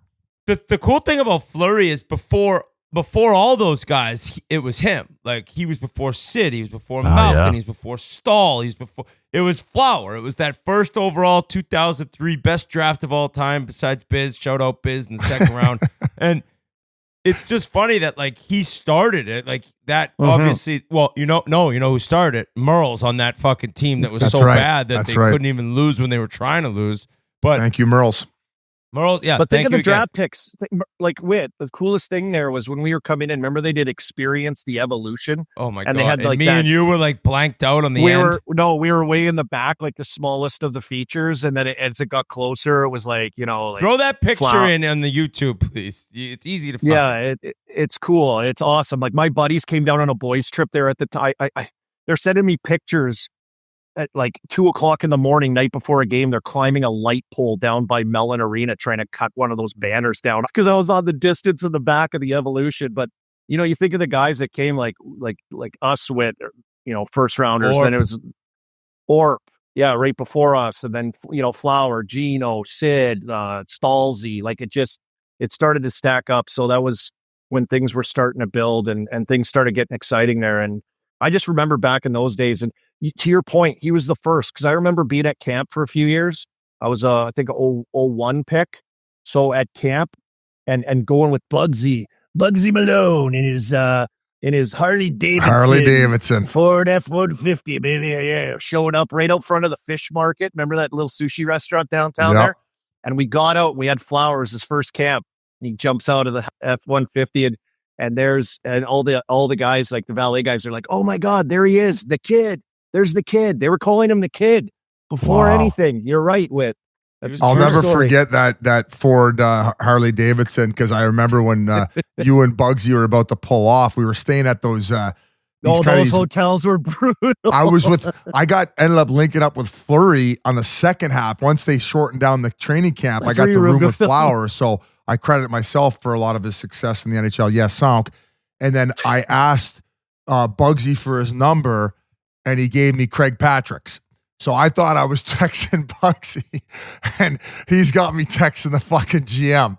So Yeah, you were riding shotgun, so it was probably your fucking idea. No, I don't do that. Yeah. Now going back to Fleury, You like think I had his number? Come on. going back to Fleury, outside of the pranks, what were some of the early day memories that you have of him? Because I believe you spent a couple seasons with him until you ended up getting traded. No, I was in Wilkes-Barre with him too, right? Like when he first came and he spent some time in the NHL, then he went back to junior, the World Junior thing with Patrick O'Sullivan, shot it off him. We were in Wilkes-Barre watching him do that. Remember that? Yep. And then the next year he came, he had some games up, and then he came back down with us, and so got to play with him down there and see him. He was raw, man. Like he was just a freak. Like he would go post to post and end up he's so athletic. Like and he still is. Like he's in great shape, still takes care of himself. He's a machine. But he would go post to post and end up in the corner. And it's like, whoa, kid, we got to find a way to harness this and control it. And I think with like Gilles Meloche and some of the other goalie coaches that we had kicking around at those times, just trying to get him to, control that athletic game that he had so he could use that power and that quickness and not be all over the place. Flash forward to 2009 when he's coming across and makes that great save on Lidstrom to win their first Stanley Cup. You think of that, instead of overplaying it and sliding way out of position or something, he just came across with a shoulder, which is one of, I think his most memorable saves, obviously. But yeah, just an unbelievable teammate, great energy, loves being on the ice. I asked him, I'm like, dude, in practice, you look like so much good energy, and you can feel it. Everyone is alive when he's out there. It's just, he brings something different.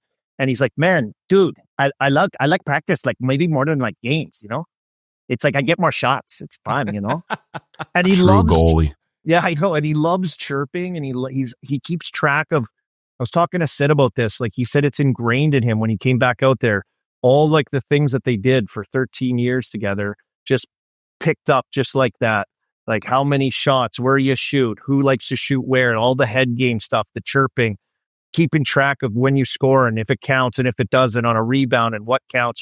Like they have a whole system worked out that they do, but that's having fun and competing. And it's a good lesson for kids and parents that listen to you guys, that you see an elite all-time goaltender that's second all-time to Brodeur in wins and games played through a 21-year career, that he was like that through his entire career and loved everywhere he went. But he had fun working instead of like, oh, I got to go shoot pucks. I got to go work. I got to go. Instead, he does it because he loves it. And that's a big difference with a lot of those good guys, Yeah, you've already mentioned it. And the one takeaway from getting to play with him the short time that I did was like how much he battled in practice. You thought that part of the drill was over, and the next guy was going to be shooting, where he'd be playing out that puck. Sometimes the guy would be shooting the puck from the corner in line again, and he'd still back. Somehow get a paddle on it, and he'd be like, no, sucker, got you. I remember coming in on him like in practice, which is like, the ultimate pitcher's duel. He knows I like to go high glove. If I asked him right now, he could probably say my two favorite spots that I would try to go.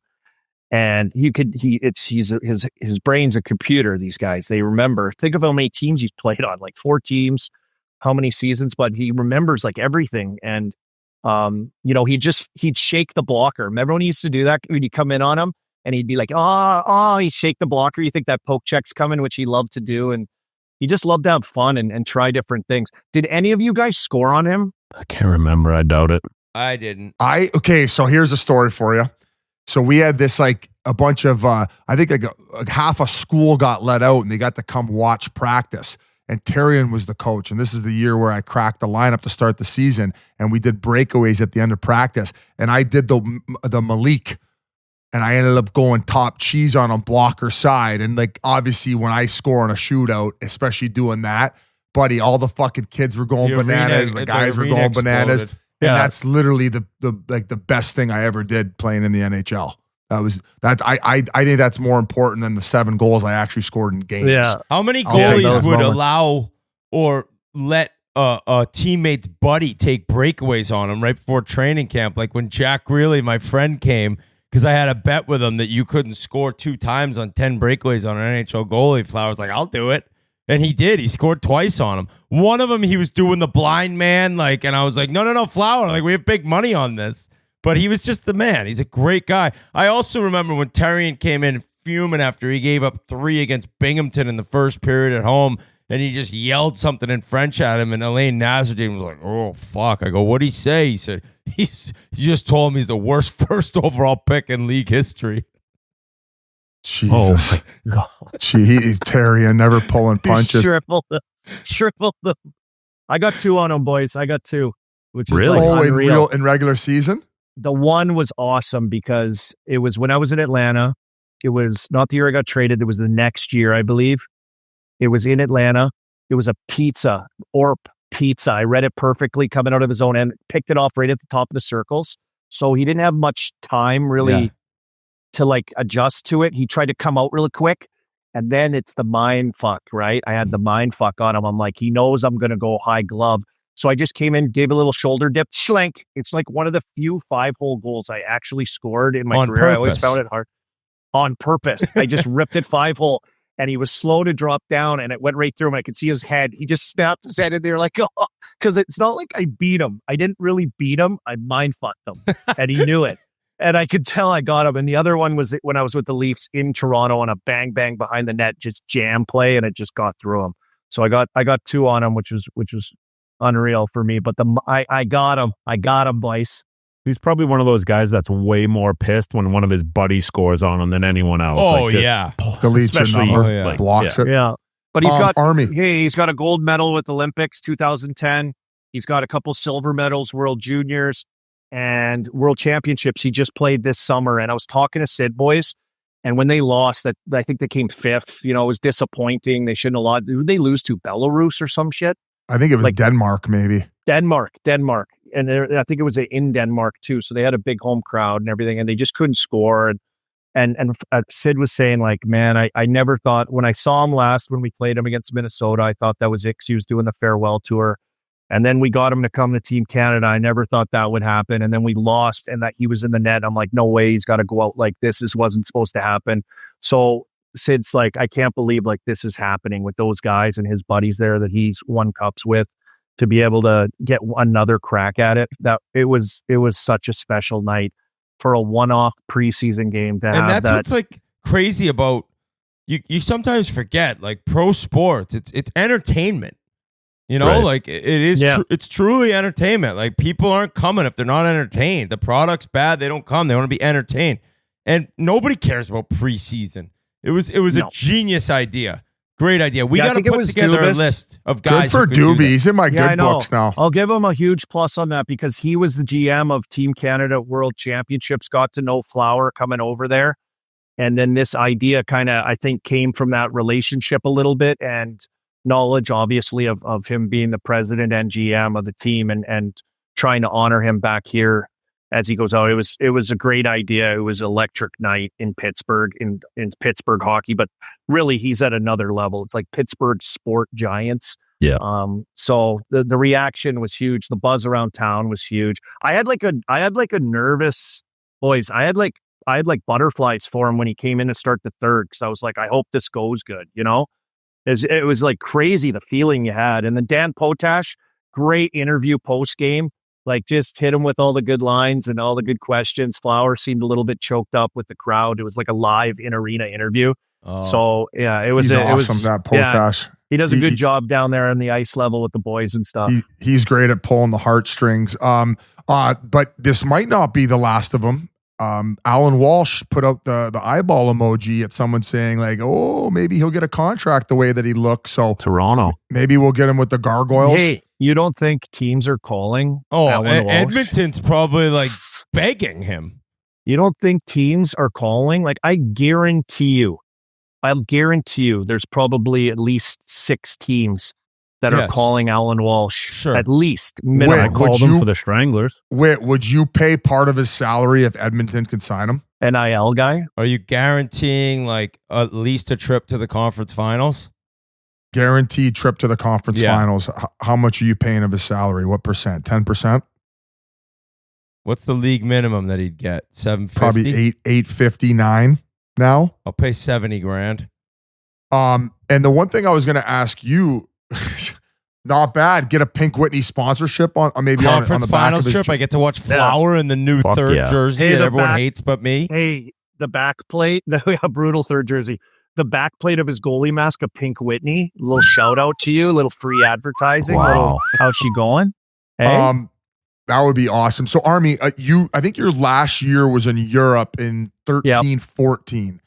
Were you working with the Penguins at the time where they went back to back? And one of the things I always like to talk about is like Fleury drafted first overall, like all these other accolades. You talked about played World Juniors, Olympics, whatever it may be.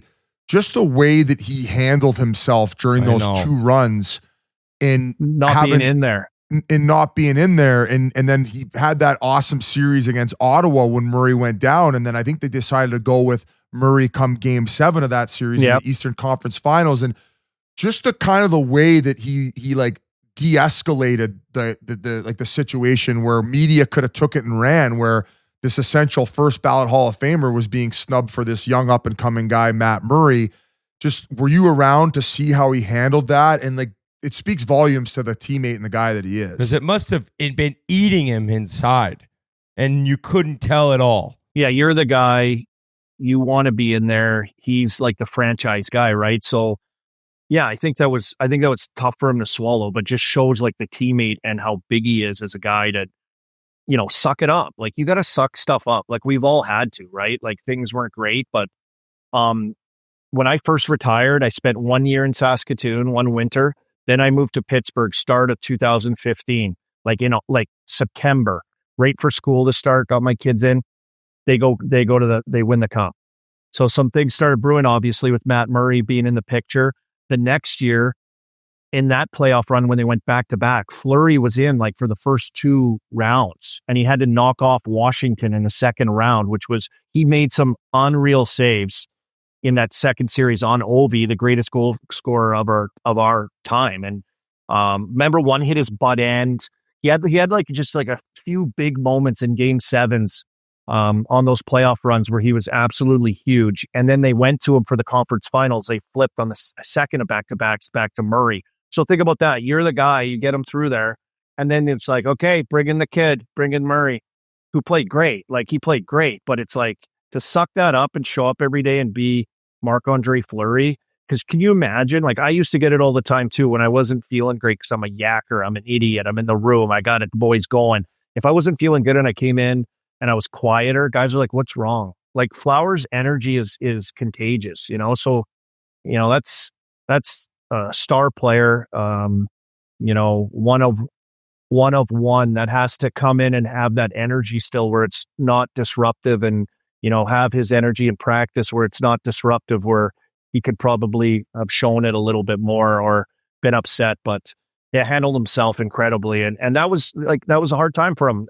For sure. That was a hard time for him to go through that and have to sit and watch and, and win cups, but also kind of feel like, this stinks probably. Like, you know what I mean? So yeah, I wish he got that cup in Vegas. That would have been pretty sick.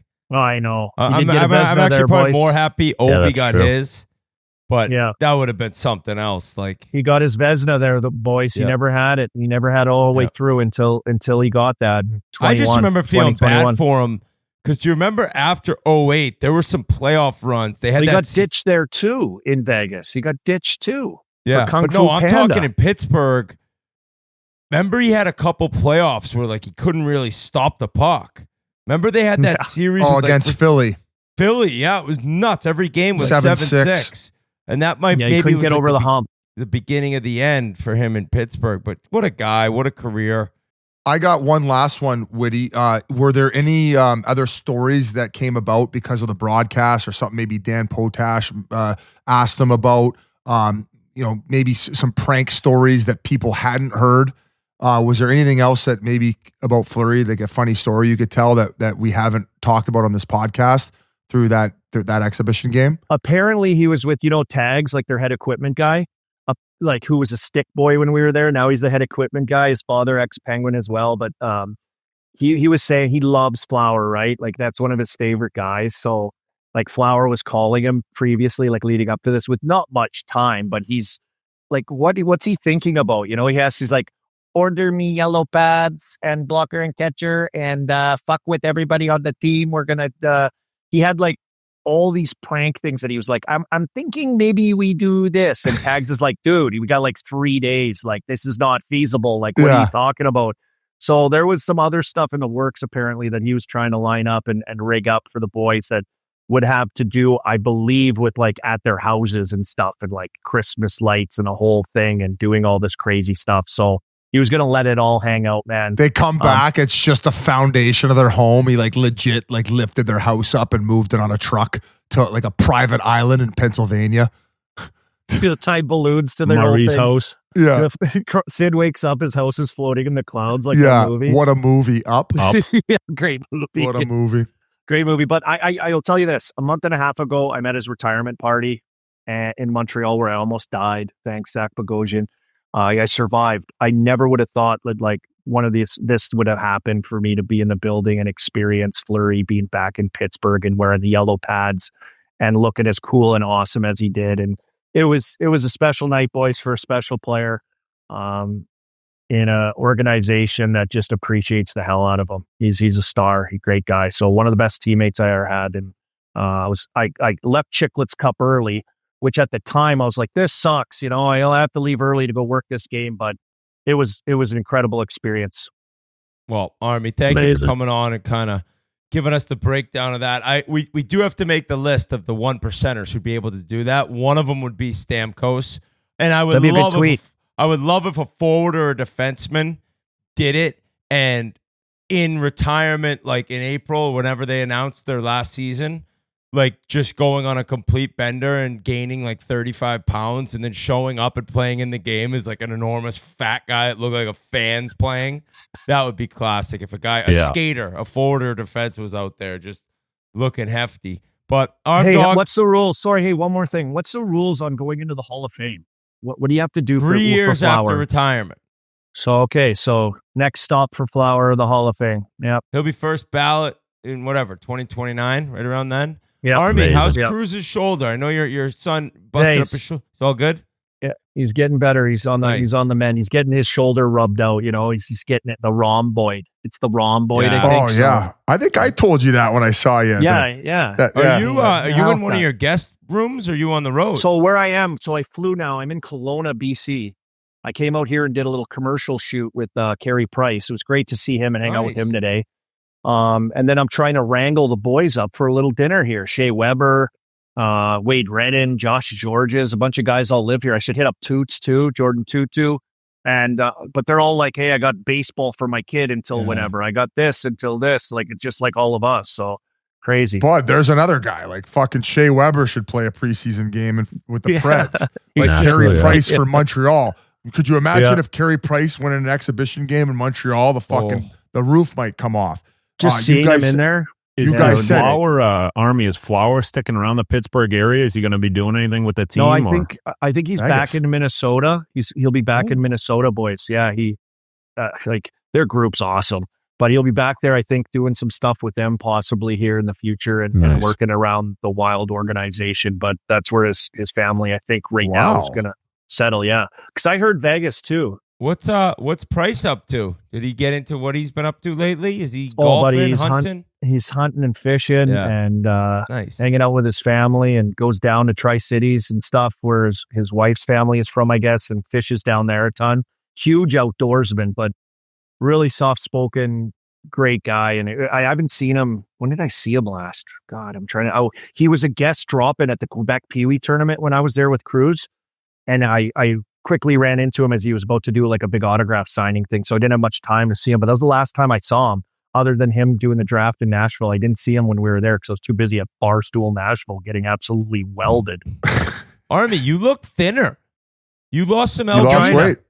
I'm trying to lose weight, boys. Yeah, I'm working on it. Great. I'm working on my guru Biz. My guru Biz over there just telling me, you know what he told me? He's like, just breathe, man. Just get the blood, get the air. He's like, do the nasal breathing. Yeah, that was his biggest thing. So and the hiking. Biz. Did he tell you? Did he tell you to put on a chastity belt and never come again? That's his new thing. Yeah. He's on a different level though. I'm not there yet. Like he's in the next quantum realm. He might be like fucking your mattress where he ends up just flipping over the menu. Yeah. He's like, Dragon blood. He'll be saying winning in like 3 months. Yeah, the war Winning. with not the warthog or the warlord. Warlock. All right. Before we send it over to Dallas Drake and say bye to Army, I want to remind everyone that this Friday night, Face Off, Prime Video's Face Off series premiere season 2. This was an enormous hit last year. I loved it.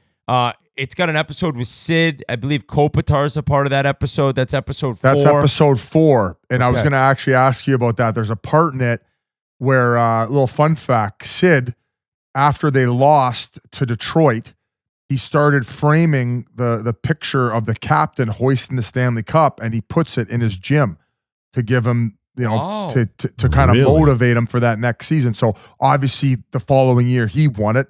He puts himself in it. Did so 2 other times, but right now Sasha Barkov's front and center in front of the squat rack in Sidney Crosby's gym to give him that motivation. That's pretty sick. That's what he talks about in it. And he says, what keeps you motivated? What keeps you going? And he said, winning.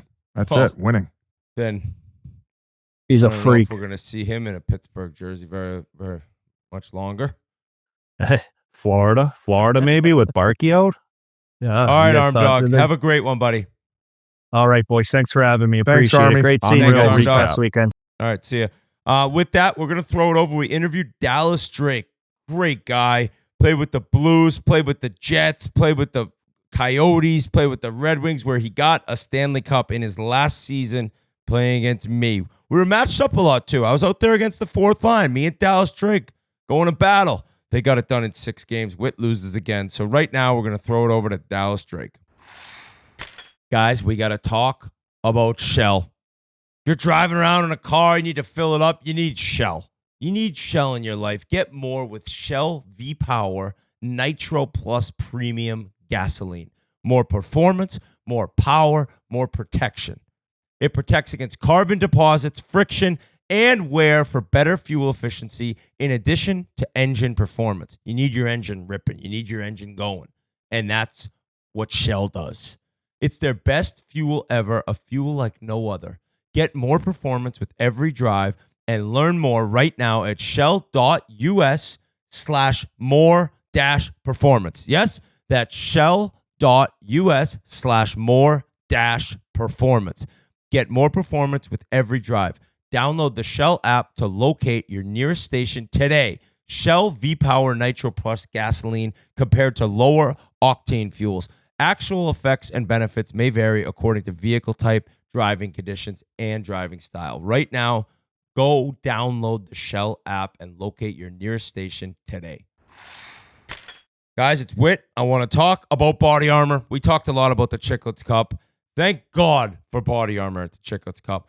People slugging it in between shifts, people slugging it post-game, doing their cold tubs. Body Armor was everywhere. We can't thank them enough. And we're telling you right now, if you haven't tried Body Armor, you're nuts. You're crazy. This episode and the Chiclets Cup is brought to you by the Body Armor sports drinks. They got great flavors. I always bring it up. Strawberry banana and orange mango are 2 of those. No artificial dyes, no artificial flavors or crap sweeteners. In a bold new look with the same great taste, get your Body Armor today at Walmart or a local grocery store near you.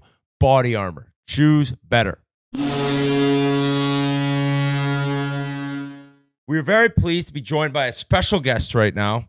Man played over 1,000 NHL regular season games, 90 playoff games, Stanley Cup champion to end it all in Detroit. Dallas Drake, what's going on, buddy? Not much. Good to see you guys. Great to see you. So, Jans, did you line this guy up? Well, I was with Big Walt, like, we were doing a fantasy draft, and I'm like, Walt, we're gonna get the old time guys on, the funny guys, the guys who let it fly. I was like, who should we get? And first guy he said was Dallas Drake, because I heard you two. Were you guys roommates pretty much your whole career? Yeah. When I got traded to Winnipeg in 94, the following year I was his roommate. And I was roommates with him at Phoenix for 4 years. Then he got traded to St. Louis, and unfortunately, I was good roommates with Sean Hill at the time, and I had to give Hilly the boot and say, I'm sorry, Walt's coming in. So Walt wouldn't have taken anything less. So, yeah, my whole career, pretty much, except my last year in Detroit. So we were good buddies. How was he as a roommate? Yeah, I mean, he was great. I mean, like, he's, going back in those days, a little bit different time, right? He's over there. I'm in my bed. He's in his bed. And there's some freaky shit going on there with Walt sometimes. So, but it was good. We had a great time. He's a great roommate. He's a great teammate. He kept it entertaining, that's for sure. And he's a good person to be around. I heard you guys were competitive in literally everything you did. Is there anything crazy maybe that you guys were competitive about that kind of, was a little over the board or yeah, there's a lot of things we were competitive over the board, and a lot of that was just, when we were in our room together, there was a lot of shit that we used to talk about and say things I probably shouldn't say on this right now. It probably wouldn't go over very well, but the guy was just, he competed in everything. Like first guy, he wanted to be the first guy downstairs. Then, sorry, before the bus, he wants to pay for all the bills. And like, if you ever offered to pay for anything, he was always throwing his wallet out there and saying, "Hey, I make $8 million. I'm fucking paying for this." Right. So he's one of those guys. So, but I know a lot of the other things I probably should keep to myself right now. It must have been pretty squirrely though, because I think he was making 10 at the time and there was no escrow. So he was making a shit ton of money. Yeah. Even when when he was 21 or 22, and remember he signed that big deal with Chicago, or kind of Chicago made that offer, and he's literally 21 years old, and he was making $3.5-4 million back then. It was a lot of money. And then, when he went to Phoenix, he signed a big deal there as well. And then we went to St. Louis, and he signed another big deal. So yeah, there was several contracts there. He should be all right for quite some time now. He's fine. You had this incredible career at Northern Michigan, then you finished with the Wings. Are you still living in Michigan? Yeah, I live in Traverse City, actually, about 4 hours north of Detroit. I went to school in Northern. My wife's from the kind of the general area here. She went to school in Northern, so that's why I met her there. And we bought a place back here in the late 90s and kind of spent our summers here. A great place to spend your summer. And that's where we still are now. I'm out your way, Biz. I got a place in Cave Creek. So I spent a lot of my time, the last 4 winters I've been spending out there. So I really enjoyed out there as well. So we'll be heading back there sometime when the weather gets a little colder.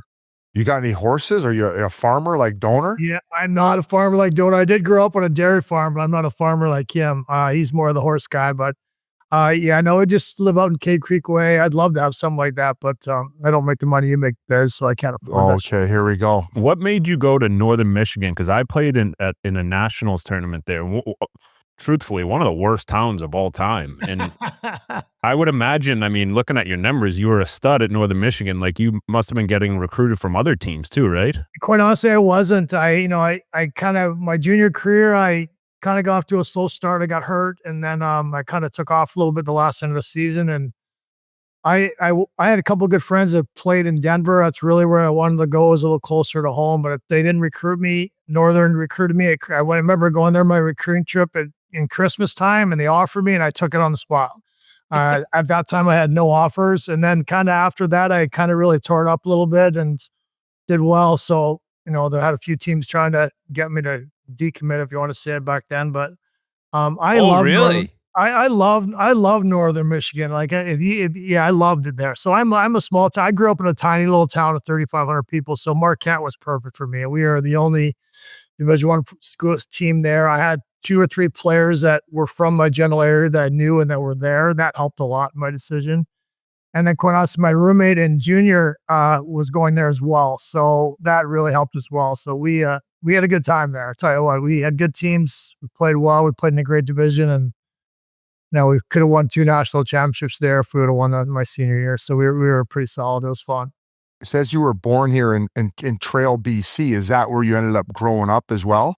Yeah, I grew up the road, a little small town called Rosslyn, BC, like tiny little town, big ski town. There was a bunch of junior B teams in the area. There's some guys that came out of Ray Ferrero, some trail, Travis Green's from Castlegar. There's some guys from that general area that, played. It was a great place to grow up. Fantastic. Loved it. You mentioned your father was a dairy farmer.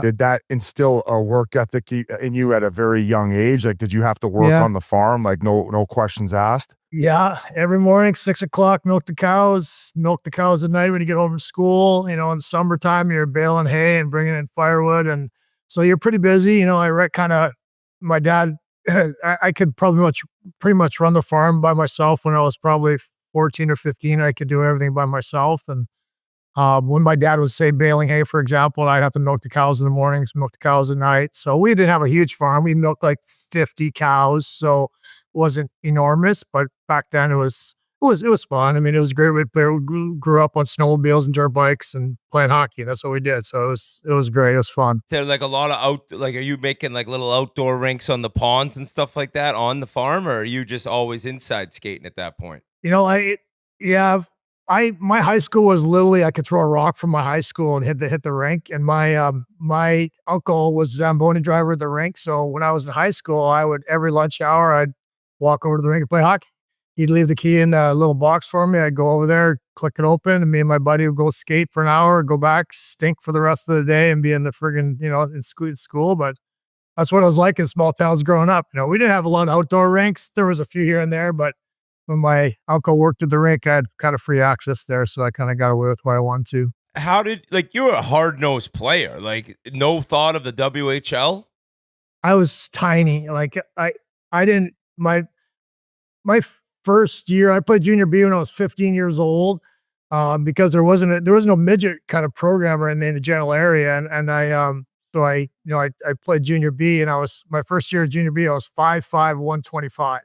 And we were playing against guys that were coming out of the dub. A lot of 20-year-olds get come from the dub and go play in these junior B leagues. And that's where I tell everybody, that's where I learned how to get beat up. So I got beat up a lot in that league, but it was a good experience. There's a lot of good hockey players that came out of that league, and I eventually went and played junior, but I never really thought I was good enough to play in the dub. I wasn't recruited. I was drafted, but I was never really good enough to play at that. I was a super late bloomer, guys. The year I played junior, I got cut the year before, my grade 12 year, and then I went and played my year after that, and things just kind of worked out, fell into place, and then from there I went and played college. But no, I wasn't really dub capable. I mean, your college numbers are amazing for any era, but especially back then. And 83 points your last year. How did you not win the Hobie Baker?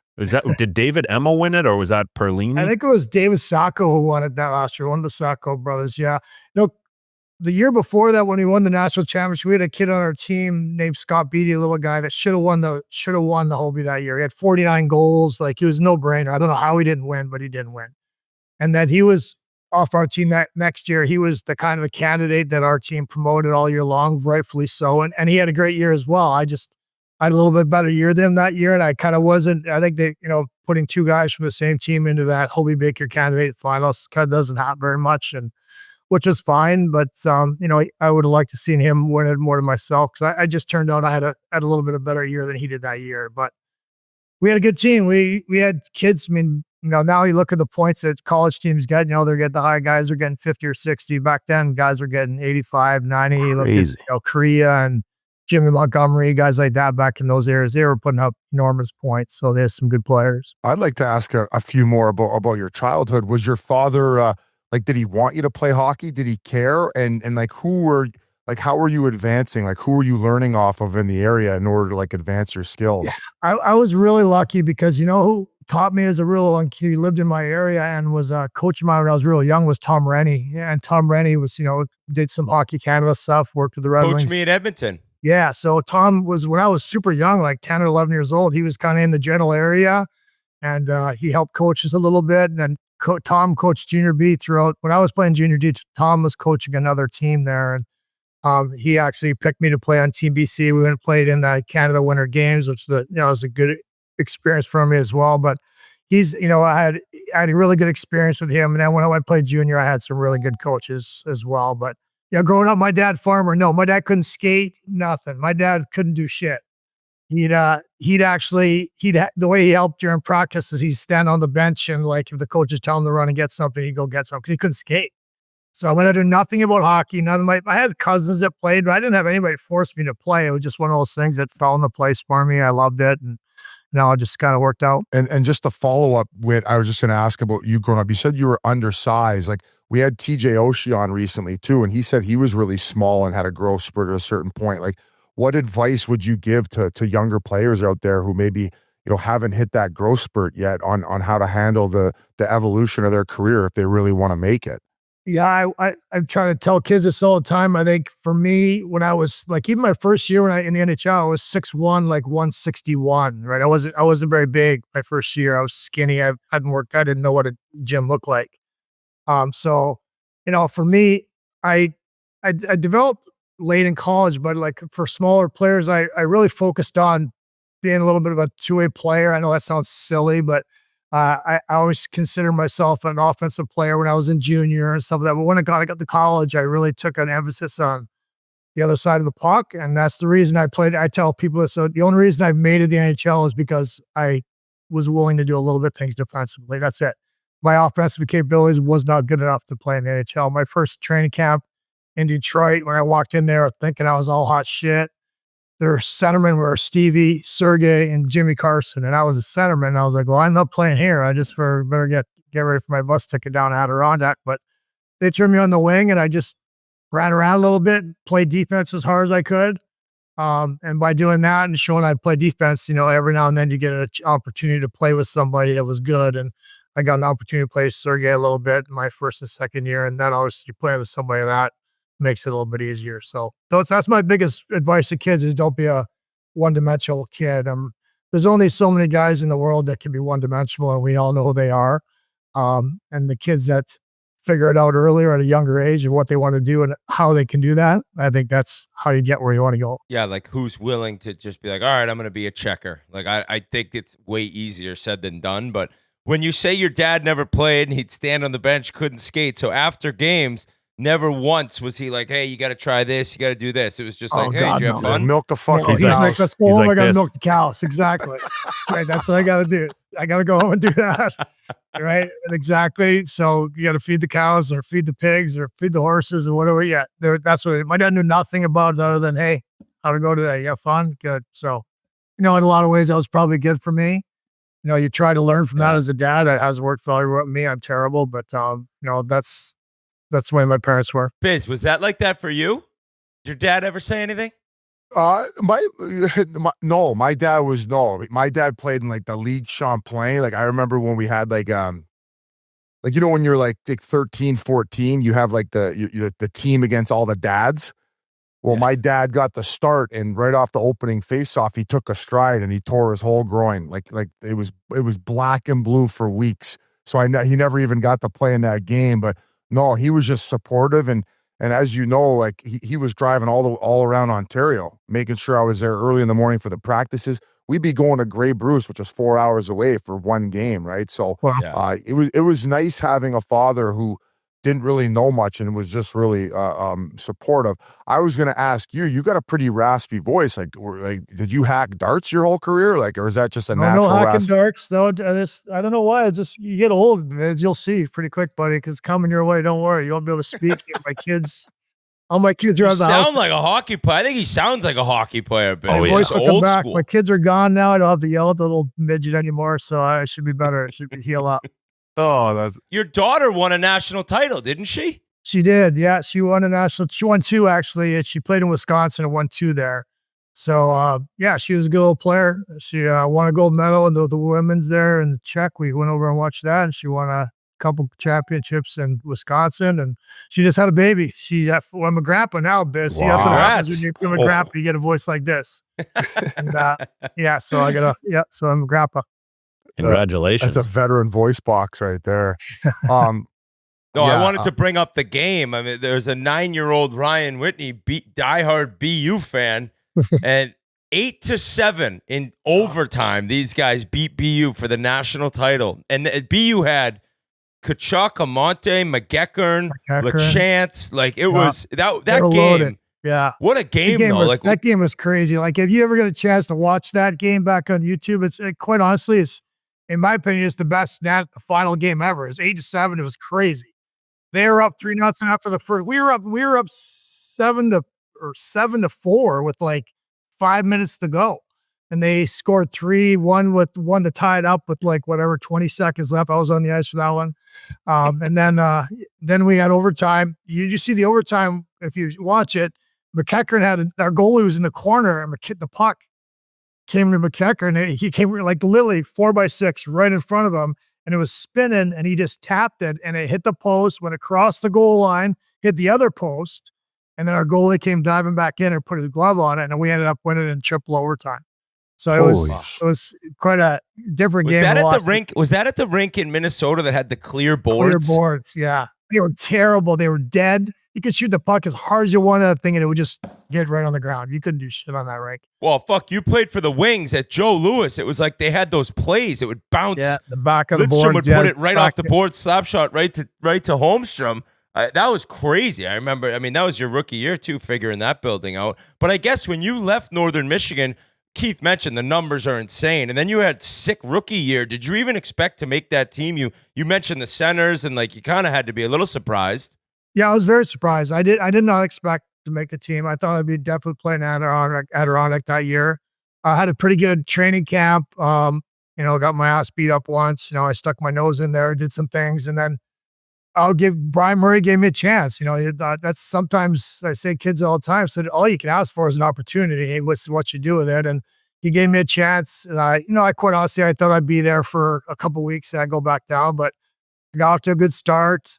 I got a chance to play with some good players. So even if I was moved up to the third line, I was playing with Jimmy Carson, right? And then they threw me a Sergey once in a while. You get shifts with those guys, and you do nothing, they'll shift, and you get an assist. So that's just kind of how it works when you play with good players. And that's just kind of how it worked for me. And I got off to a good start, and I stuck it out, and I stayed there. So, and again, like I said, I wasn't on the power play. I was a penalty killer. I blocked shots, did some stupid shit. And just get it, Proby was there as well. So I quite honestly, it was great because I got to center Proby for quite some time. And it was carte blanche, right? Like you could say whatever you wanted to whoever you wanted, anytime you wanted. So it was fantastic. And he didn't care. He loved it. He just giggled at somebody. Most of the guys wouldn't go near him, but when push come to shove, he was around. So he was a fun guy to play with. Were you a yapper on the ice? Because college, you're at the time you're wearing cages. You don't really have to scrap. So I'm sure you develop a little bit of that. But were you a guy on the ice who was just laying into guys? I think early on in my career, I was probably worse. As I got older, I kind of toned it back a little bit. But there's zingers you throw at guys for whatever reasons, whatever you're saying. Certain guys that you don't like, or certain guys you could say something to that they'll do something stupid. I probably was pretty bad early in my career, especially when, you had guys like back in the day, it was crazy. We had Jim Cummins, Dennis Vial, Proby, Gary Carter. We had so many tough guys on our team. It was like there was a list of them that were just sitting there waiting to play. Was Turk there? It was crazy. Of course, Joey wasn't there. He had left, but we had a bunch of guys on our team that, Darren McCarty was there. Like, you've heard about him. He was just coming into the league as well. So we had a lot of guys that liked to fight back then. And it seemed like every team had 3 or 4 guys back then that you didn't want to even apparently talk to very much. But Gerard Gallant was tough though, huh? Oh yeah. He was tough. Yeah. Fuck. Yeah. He was kind of one of those guys. I didn't realize. Yeah, he's one of those guys who don't mess around. He's like remember Steve Thomas? You guys are like Steve Stumpy. Like he's a guy you don't even know until all of a sudden you're just getting bludgeoned by them. So it's like those guys were sleepers that you just didn't mess with. You mentioned you were roommates with Walt when you ended up going over to Winnipeg. Who was your first roommate in the NHL when you were with Detroit? Sergey. Stuck me with Sergey. Yeah. So it was good. Yeah. They threw me right. He didn't speak hardly. He spoke, but just just enough words that I could say, you want to go for dinner? Yes, type thing. But no, he's either in the room getting a massage. or he was out eating. He was just one of those guys. He was always getting massages. So I'd come in my room. He would bring him in the room? Yeah. He had massages in there all the time. It was just How were they? Yeah, that's good. They're good. Yeah. Was that before or after Kornikova? Yeah, that was after. That was after. Oh, really? Yeah, it was after. Yeah. So Sergey, I had heard all the rumors with him. I'd never seen her. Well, I shouldn't say it. I had seen him with her, but after. I'm just talking about the massages. I don't know about what was going on about that, but he was kind of on and off with her, but I think it was more or less on the back end of that when I knew about it. So that wasn't a common thing, right? When guys were calling a masseuse over to the hotel? Yeah, but it wasn't the type of masseuse you might be thinking about. No, I'm not even saying that. Yeah. I'm Yeah. saying more of like with the guys ragging on him for being a little showtime, like where guys getting. No. He just loved it. He always got a massage. I don't know what it is, especially when he went to Canada. He's always getting. It was like Vancouver, Toronto. It always seemed to be those Canadian cities where he's getting them. So no, I didn't rag on him. I just said, I'm playing on your line. I'm not going to say shit to you. So he was a good dude. I liked him. This roster is so insane. Like Insane. When you left that team, like the trade, you probably never would have thought it would have taken them another 4 years to win one, too. Right? Like, It's shocking to see the names here. Like, that year, Yzerman had 58 goals, 79 assists. Well, I was even shocked to see that you got dealt because you had such a good rookie year, and then you started out well in that second year, and then halfway through that year, you end up getting traded. Were they trying to make a move for a more veteran player to try to get that Stanley Cup win? Yeah, I don't think the trade that they made was really a huge. This is just me in my heart. I think I know what happened is I got hurt. I got in a fight earlier in the year and I got hurt my hand, and I was out for quite a while. And Scotty was our coach. If you know Scotty, he's a little different bird, right? So good coach, amazing coach, obviously Hall of Fame coach. But so Scotty calls me and I get healthy.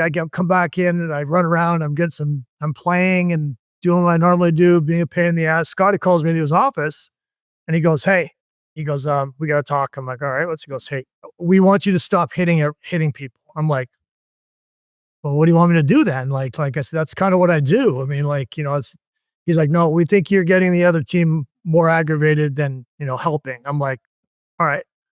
So I go on to like a 7 or 8 game stint where I'm just invisible, like I'm useless. Brian Murray, come see me. I'm like, "All right." He goes, "What's going on? You're not doing anything. You haven't hit anybody in a month." I'm like, "You need to go talk to Scotty." That's all I said. I said, "Just go talk to Scotty." Well, I think Scotty thought I went to Brian and bitched and complained, which I didn't. And because Brian obviously went and talked to Scotty about it, and Scotty probably, whatever that would happen. But I got traded like 48 hours later. Holy shit. So it's kind of like, whether that's, I just think, miscommunication or whatever.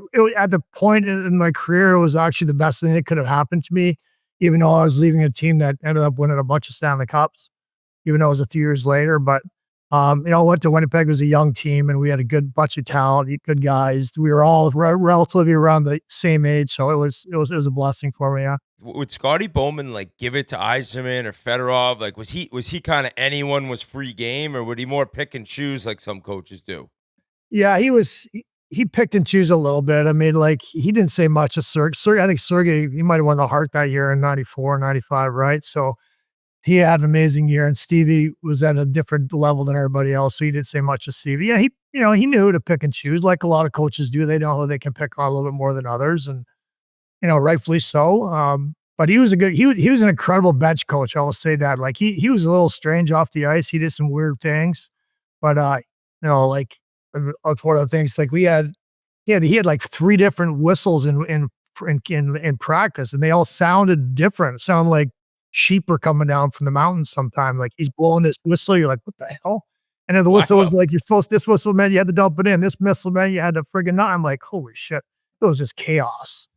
And seeing our practices, and we had at that time we had Paul Coffey. And if you know Coffey, he's like a classic. He's rolling his eyes, and Dino Cicerelli and guys like that. They didn't know what was going on, but he was a great bench coach. He was amazing with figuring out how to beat the other team, but he did some quirky things off the ice. I think there's a story of when he was in Pittsburgh, like they wouldn't even allow him on the ice for practice. They'd say, I'll go sit in the stands, and he would smoke a stogie in the stands, and the players would run practice. Now, what could you tell us other weird shit that he was doing other than the whistle stuff, and more so maybe stuff like off the ice? Was it mind games? Yeah, a little bit sometimes. I think he lived in when Detroit. He'd go where he'd go home. He'd go on a trip or whatever, and he'd come back, and he couldn't get his down to Joe Louis from the airport. He had to get directions all the time. So he'd be calling the trainers because Scotty, you've been here for like 6 months. The airport's not that far away. So just shit like that. He besides the whistle things that he plays some mind games with certain players, Ray Shepard and players like that. Ray Shepard was a really good goal scorer at that time. I think, he turned Shep in the wrong direction, but he's an amazing coach. I don't want to sit here and rip on him, but he's a smart guy. Just did things his own way. I think he tried to bring back the defensive aspect to the team, which eventually he got them to do, and guess what? They eventually won, but it took him a while. And he cracked me up. He had these Micron skates with like Velcro that pulled over, and oh my God, every time he stepped on the ice, he thought he was going to break his ankles. It was hard to watch. So. And I just want to go back to your comment about him being a great bench coach, because everybody talks about it. Like, what's your interpretation of that? Because obviously being a good X and O coach is very important, but a lot of Stanley Cups are won and lost through the in-game adjustments. Like, what exactly do you mean by he was a good bench coach? I think he just had a really good feel on what his opponent was really good at or not so good at. And I'm not saying it wasn't matching lines or getting this guy out against that guy. He had a good feeling on what their systems were and what they were trying to do.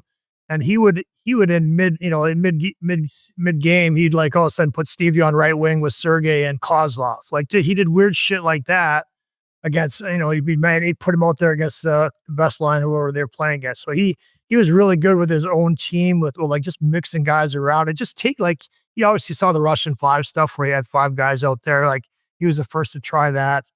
And that was, Whit, I don't know if you ever played against them when they were like that Russian 5, but that was diabolical. That wasn't fair when they did that. It's like I remember going out there against this guy. Like I didn't touch the puck. Like I'd been better just put my stick on the bench. Like it was embarrassing. They'd regroup and drop pass. They were doing drop passes behind the net and they said the blue line. Everybody's weaving. Like there's no system that can cover that. What do you do? Just change. That's what I do. I just change. Just get off because it was impossible. But he was really good at doing stuff like that. Little things were putting guys in a different position that you never expect. He put Sergei on the point and they played defense for a shift, right? So, and not many guys can do that, but he knew which guys could. It must have been hard though. Like you see that team and all these guys are young, and then boom, you're traded. Like had to be kind of. And you'd played at Northern Michigan. I imagine you're pretty rattled when you were told. Yeah, I was really rattled. I didn't expect it. But at that point in time in my career, I in the long run, it helped me a lot because I don't think I would have developed the way I developed the next couple of years like I did. I was fortunate enough to play with some really good players in Winnipeg and, playing a top 6 role, and kind of when you start doing that, you start putting up a little bit better numbers and you changes your trajectory of what kind of player you are. That helped me a lot. It did suck because they ended up winning the Stanley Cup, 2 or 3 years later. And that kind of stings a little bit, but I was fortunate enough to go back and play with them, obviously, in a way, and it was fun. So, and you mentioned it too, like you go to Winnipeg, and a lot of those guys, and the way you talk about Big Walt, like you can tell you guys are still close. You guys are all like around the same age, so that must have been comforting going there and be like, all right, at least I'm starting with guys around my own age. We're gonna do this together and figure out the NHL, right? Yeah, and we were shitty for a couple of years there. We did make the playoffs, I think, our last year before we moved to Phoenix, but we had some good players, right? Alex Samnoff, he was a hell of a player. We traded Tamo, worst trade in the history of the National Hockey League, but I don't know why they traded him or for what they traded him for, but we had some good young kids, Walt, Nelson Emerson, Alex Samnoff, Igor Korolev, unfortunately, is not with us anymore. And our back end, we had Teppa Newman, who's a legit, really, really good defenseman. Dave Manson and players like that. So we had Happy Bulin, who would just kind of cut into the fold there as well. So we had some good teams there, which obviously we took to Phoenix and had a little bit of success as well. I had heard they traded Timo because they thought his knees were bad, and he went on to play about 20 more seasons. So. Yeah, that was a good call, wasn't it? Yeah. Holy, yeah. Team doctor on waivers. Yeah. That must have been weird though, because as players, it's got to be a little exciting. You're going to Phoenix, like you're going to Arizona, warm weather, the opposite of Winnipeg. But then you're seeing the fans just crushed, right? Like I think there's images and videos of the last game there. And like, when did you guys find out that season? I think Timu talked about, I don't know how it went for you. We knew like Christmas time that we were leaving. Because we all flew down to Phoenix at Christmas. They actually rented us a plane and we flew down there. It was like 100-degree temperature difference. We left, it was like -30, and we got to Phoenix, it was like 70, right? So but yeah, we knew it was tough, especially our last game. After we lost, people were throwing shit on the ice and it was smashing all there. It was disappointing, but at the time they couldn't get the whole rink situation figured out. I mean, was it really an NHL caliber rink, and something had to change a little bit for the most part, and it did suck. It was a great play. Going to Phoenix was obviously at the time was very exciting for all of us. Great weather. We pretty much filled the rink when we played there. We had good attendance, and it was hard though. I mean, it's especially being from Canada and all those Canadian fans. That was difficult for a lot of people. What was it like? Because I remember even for me, and I drafted there in 2005, just landing in Phoenix, and I was like, oh my God, there's a hockey team. Like, I couldn't believe it. I remember seeing the mountains and stuff, obviously no snow or anything on it, and being like, oh my God, this is where a hockey team is. And coming from Winnipeg, where it's all hockey all day, you guys must have been like, what is going on? Yeah, I loved it, quite honestly, because I don't, but the hockey market like Toronto and Winnipeg and Vancouver, it's 24/7, right? And you can't get away from it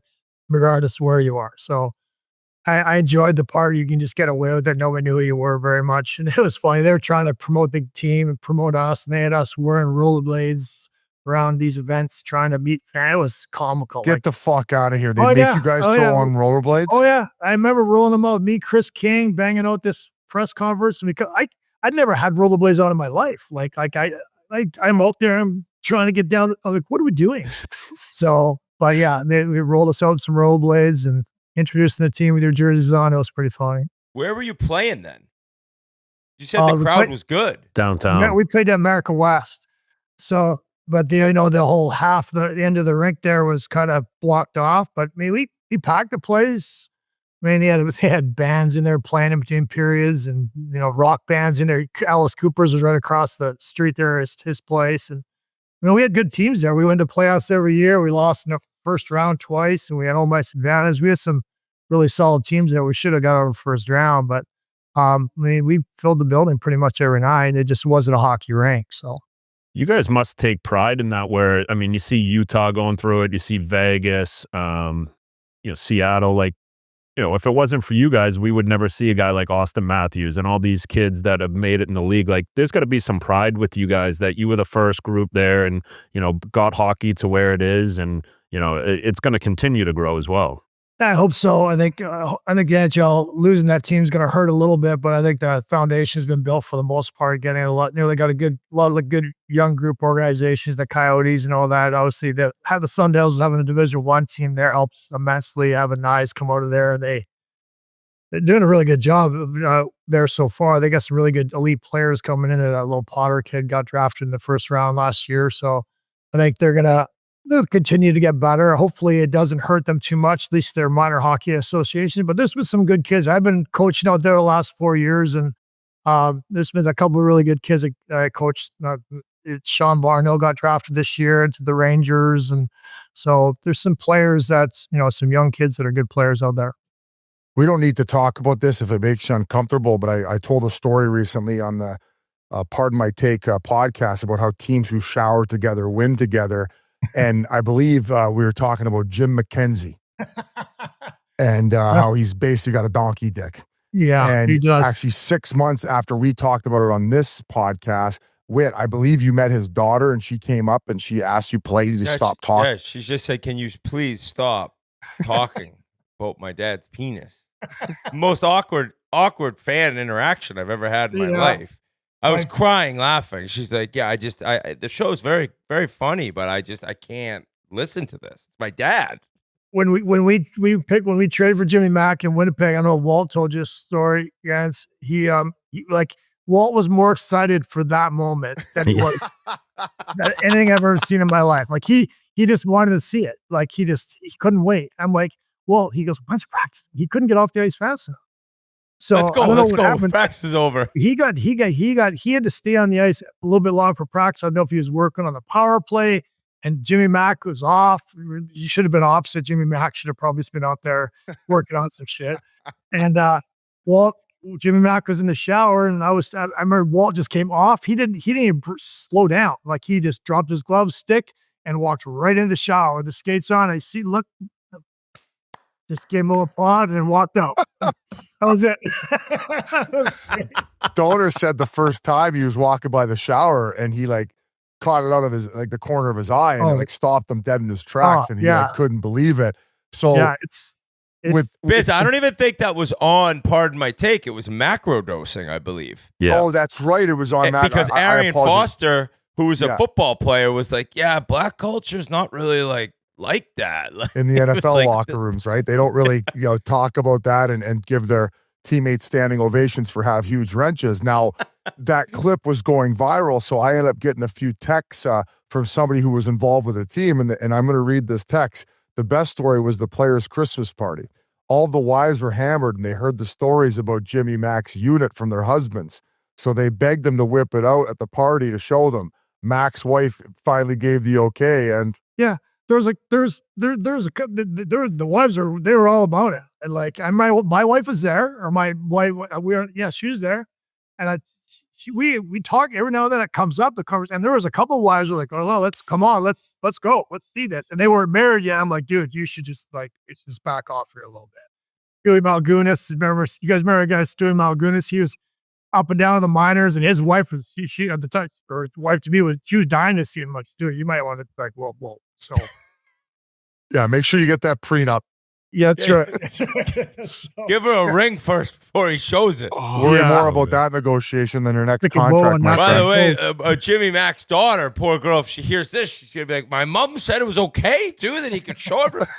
I heard his mom was a tiny thing too, or his wife. Yeah. Sorry. Yeah, she was very tiny. Oh Yeah. my Okay, god! well, we just Jimmy lost a Mac's a good listener, guy. but we might have gained a few more. That is so fucking funny.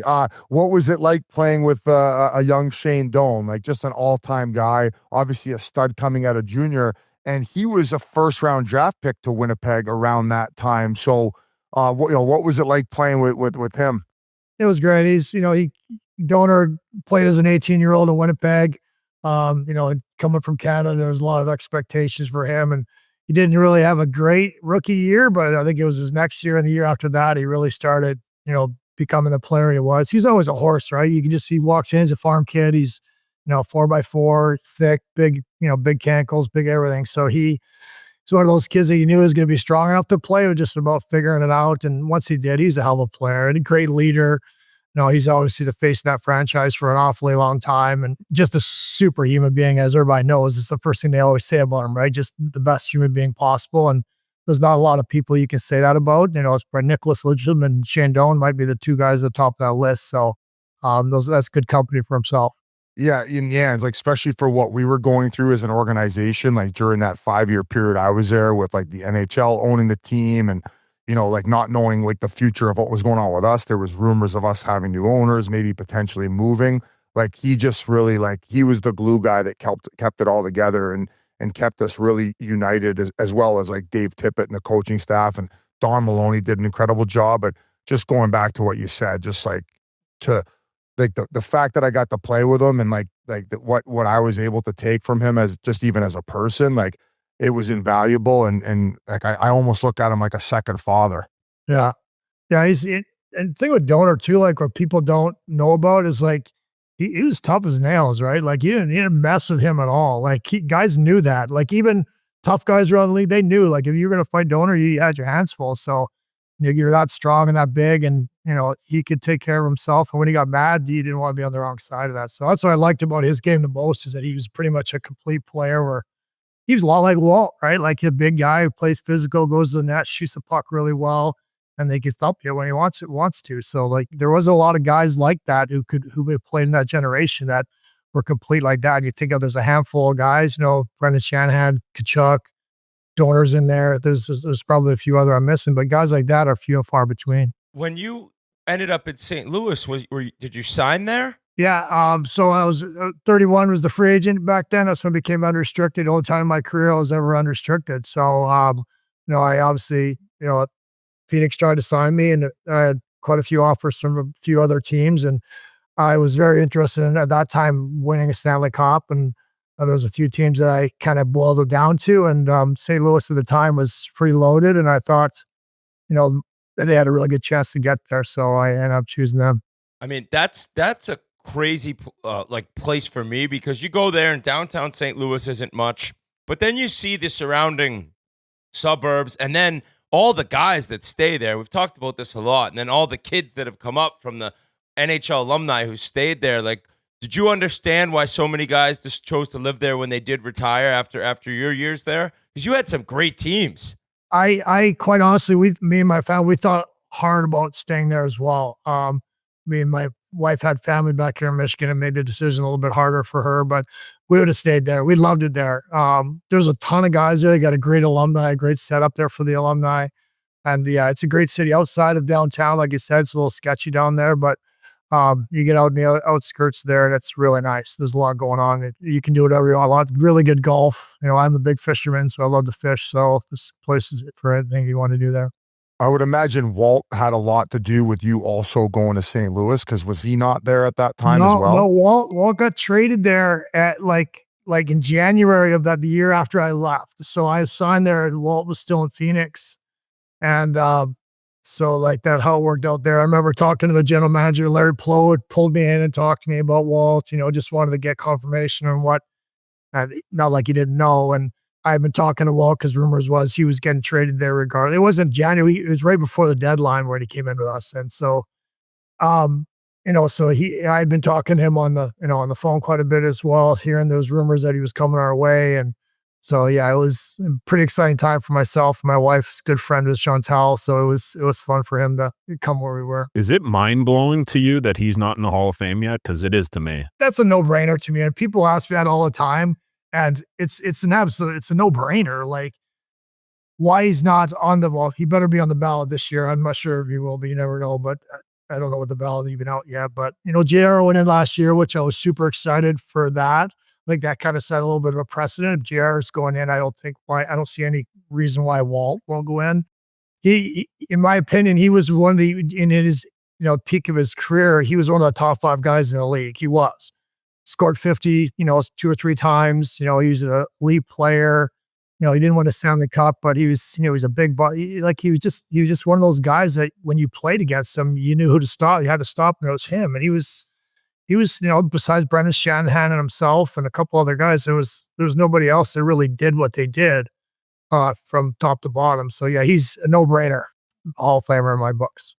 And we kind of went through the list of the guys you play with in Detroit and really throughout your whole career. Like you played with some absolute legends, first ballot Hall of Famers.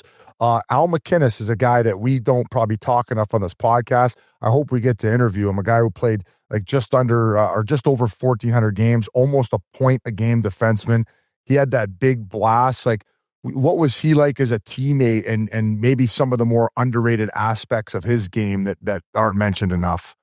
Well, he was a pretty quiet leader. He didn't say much, right? You know, every now he'd say what he had to say, but it wasn't very often. You know, his play in itself, he dictated.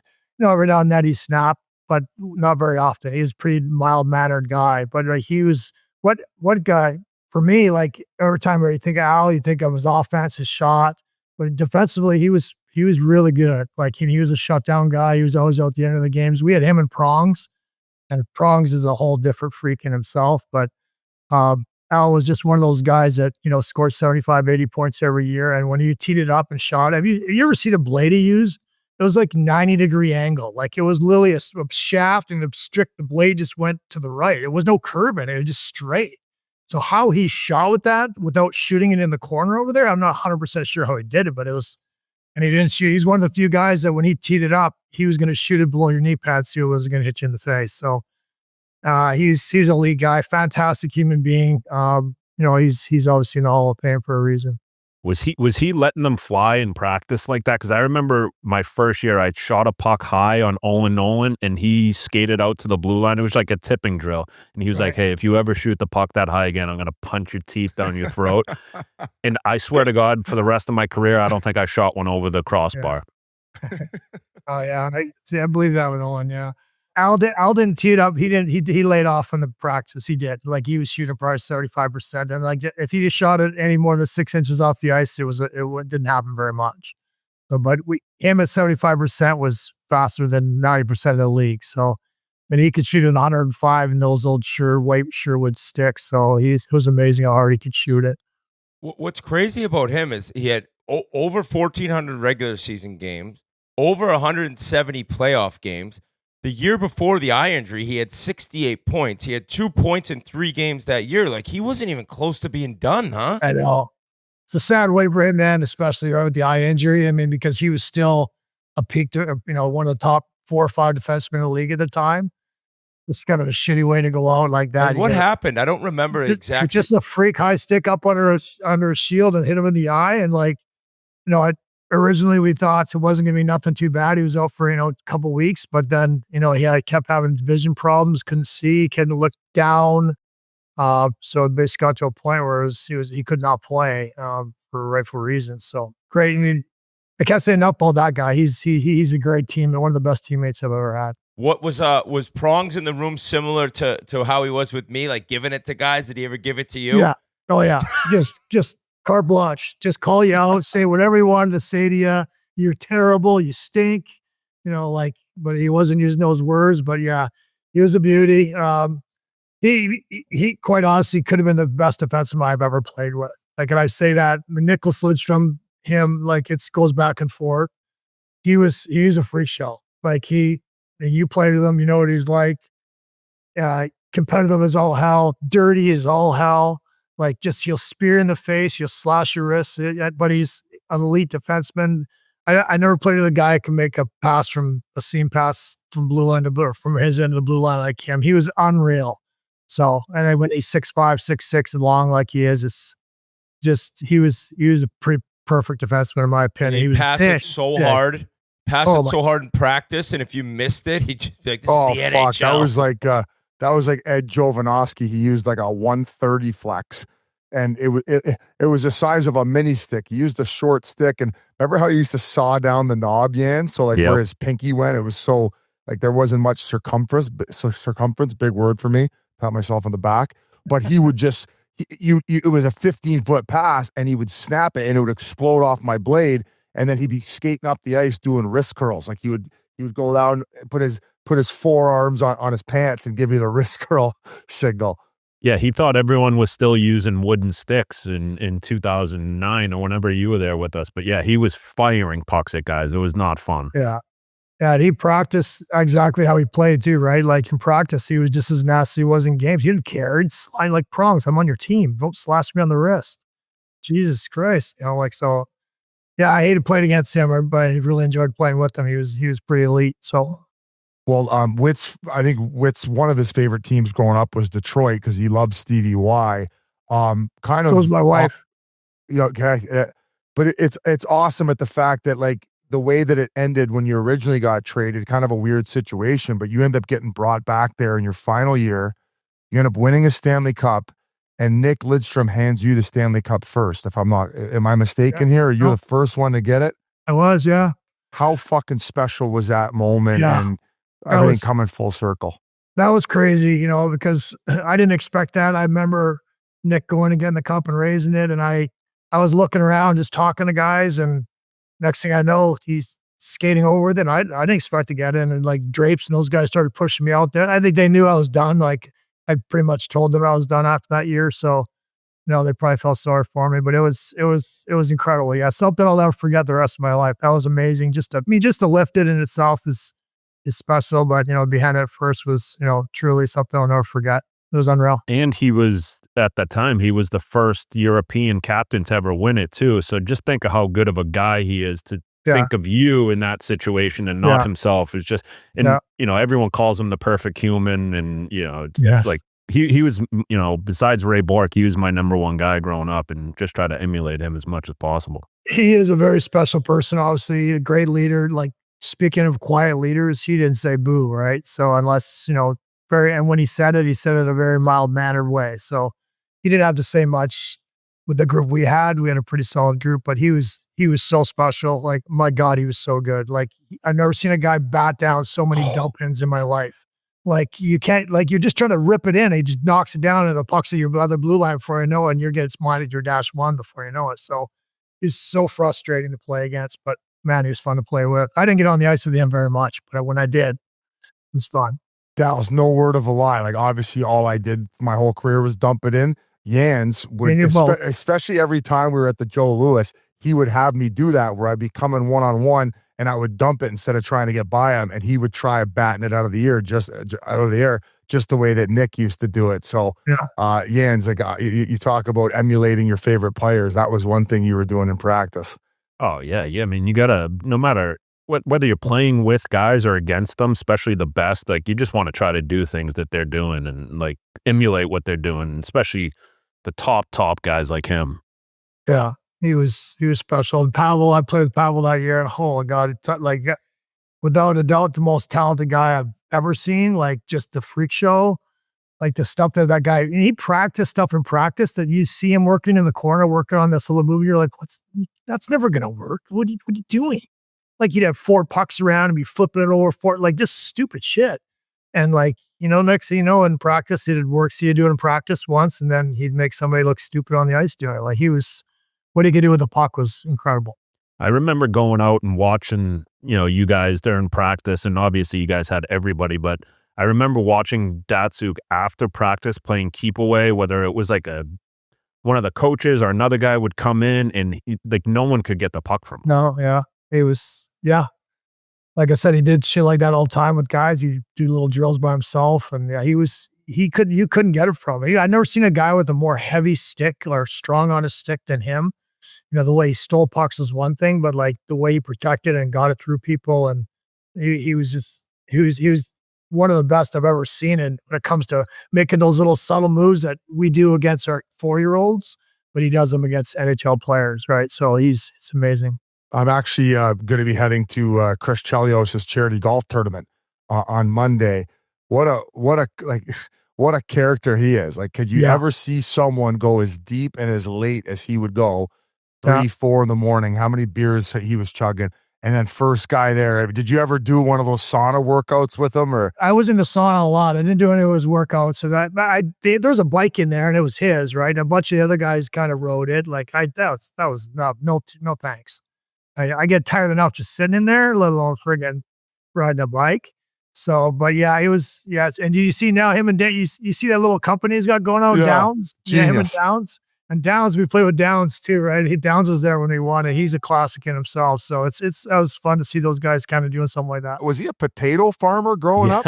Yeah, he was. Biz, remember him at training camp? I remember first day walking in, he had signed like a PTO with us, and he was walking on the treadmill with like 40-pound weights, just doing curls the entire time he's walking. I'm like, what is this guy? And they're like, dude, that's Aaron Downey. He's a killer. Don't go near him. I'm like, trust me, I won't.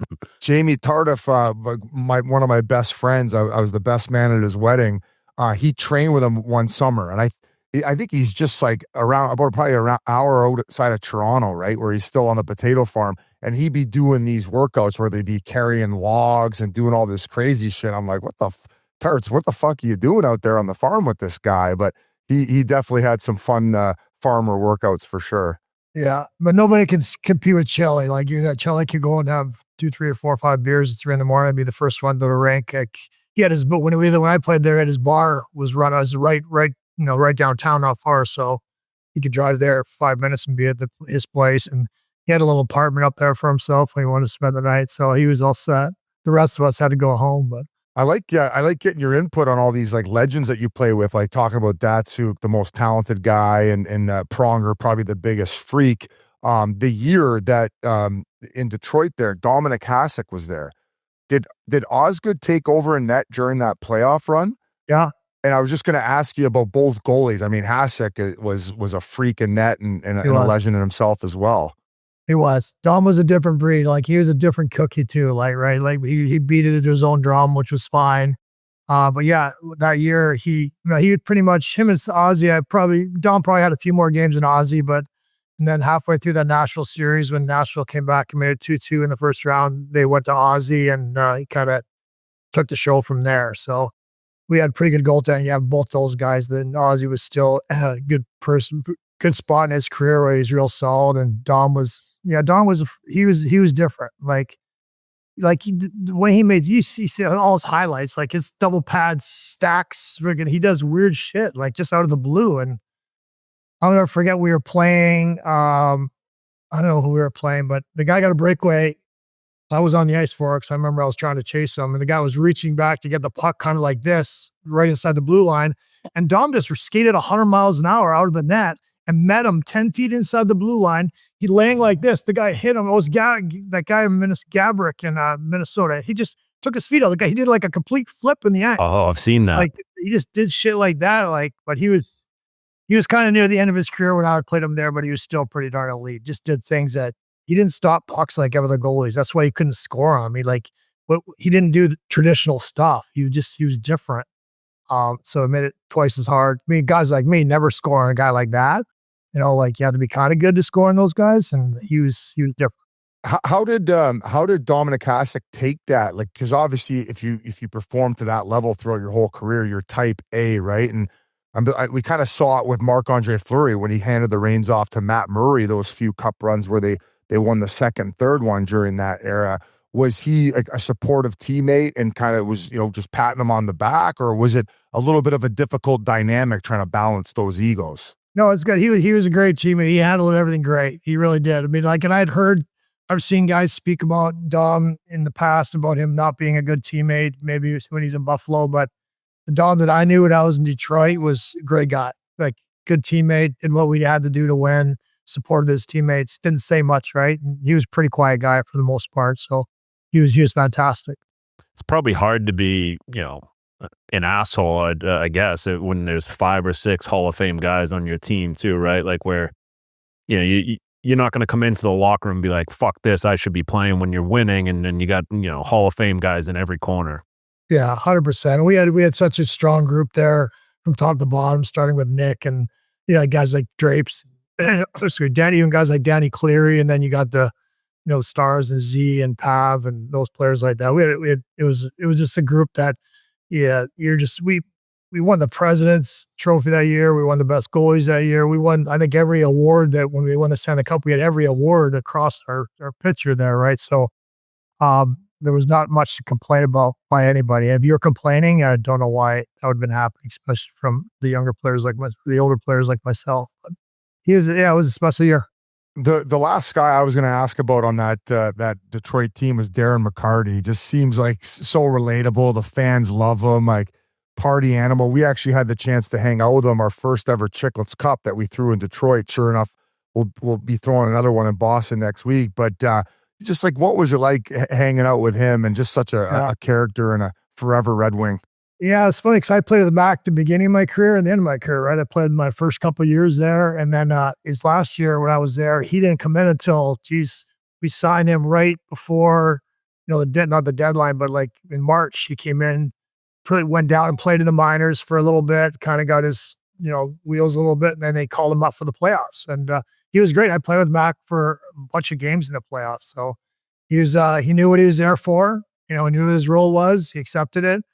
Play limited minutes. He'd fight when he had to, which was at that time he wasn't fighting much in the playoffs. But those Mac. I mean, like, it's not like he was a bad player. Like he was a guy that could play. I mean, like he had pretty good hands. He could make plays. When he left Detroit and went to Calgary, signed an unrestricted deal there. I mean, he could play.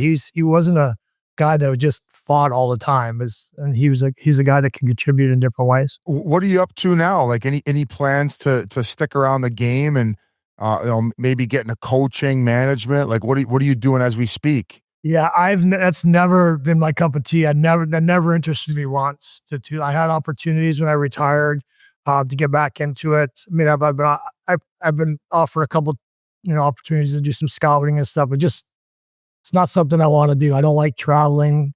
I don't like doing all that kind of stuff, being away from my family as much. My family's obviously, everybody's out of the house now, but I got a grandkid now. I like chilling out, man. I fish, I golf, I spend my time in the winters out your guys' way. So that's kind of what I like to do. So it's too much. All that other stuff's too much for me. Well, I mean, congratulations on a hell of a career and like to, get the national championship and then cap it all off with a cup your final year, get the cup handed to you by Nick Lidstrom. Just an amazing, amazing career. And we appreciate you coming on and sharing all these stories and even talking about the other guys. Sometimes you get guys on like you who are awesome at describing what these guys are like behind the scenes, and our fans eat that shit up. So you're a legend, buddy, and appreciate all your time. I used to have one more question here, guys, and it's the last question presented by Roback. Use code Chiclets on roback.com for a generous 20% off your first purchase through the end of this week. That's CHICLETS on RHOBACK.com. That's 20% off all polos, hoodies, and more with the code Chiclets. I kind of want to go back to the cup celebration real quick. Are there any good stories you can tell us? We always hear about one guy who just went the absolute hardest. Was it you? It was Who probably was that him. It was guy? his last year for But sure. we did break the Stanley Cup in half the first night we had. We broke it completely in half. So we had it at the bar. I think it was Yuri Hudler had it, and he was standing on top of the bar. He's a mess. He's a And mutant. he was a puddle, and he slipped, and away it went, and it was in half. It was like people were like, one guy had that, the other guy did, and they ran it down to the rink and they soldered it back together, like just pieced it back together. You know, it's not the one that's sitting in the Hall of Fame. It's not the real one they give you anyways. But yeah, we broke it in half the first night, so it didn't last very long. How was your day with the cup? It was great. The rings are awesome. They gave it to me twice. I took it back to my hometown in British Columbia for a couple days on my parents' farm. I had a bunch of family and friends out there for a while, and then they gave it to me again here in Traverse City, and I had a here as well. Did another party here, so it was awesome. They were very generous to give it to me a couple times. Awesome. Great job, G, stepping in for Woody Boy on the rollback last question. So that caps it all off, man. This was an unbelievable hour interview, and I can't wait for our fans to hear it. Thanks, guys. Great seeing you guys. Hope it's all well. Maybe I'll run into you in the fall when I get out there, guys. Hey, I'll see you down in Cave Creek. What's the Buffalo Chip? Maybe Buffalo we'll get Chip. on. Chip. Yeah. We'll get on There one of you the go. bulls. All right. Get back me in the out. saddle. Take care, guys. See you, brother. This episode is sponsored by Row, a 2-in-1 prescription treatment designed to help you get stronger, harder erections. And yeah, better sex for the both of you. And here's the cool part. They dissolve underneath your tongue. That means they hit your bloodstream faster than the traditional pill. And once they dissolve, Row Sparks start working in just 15 minutes on average, so you can be ready when the moment's right. And they don't just help you get hard. We're talking thicker, fuller, longer-lasting erections. Plus, Row stays active in your system up to 36 hours, so you can go round 1, round 2, even round 3 the next morning. Totally on the table, folks. Getting started is easy. Everything is 100% online.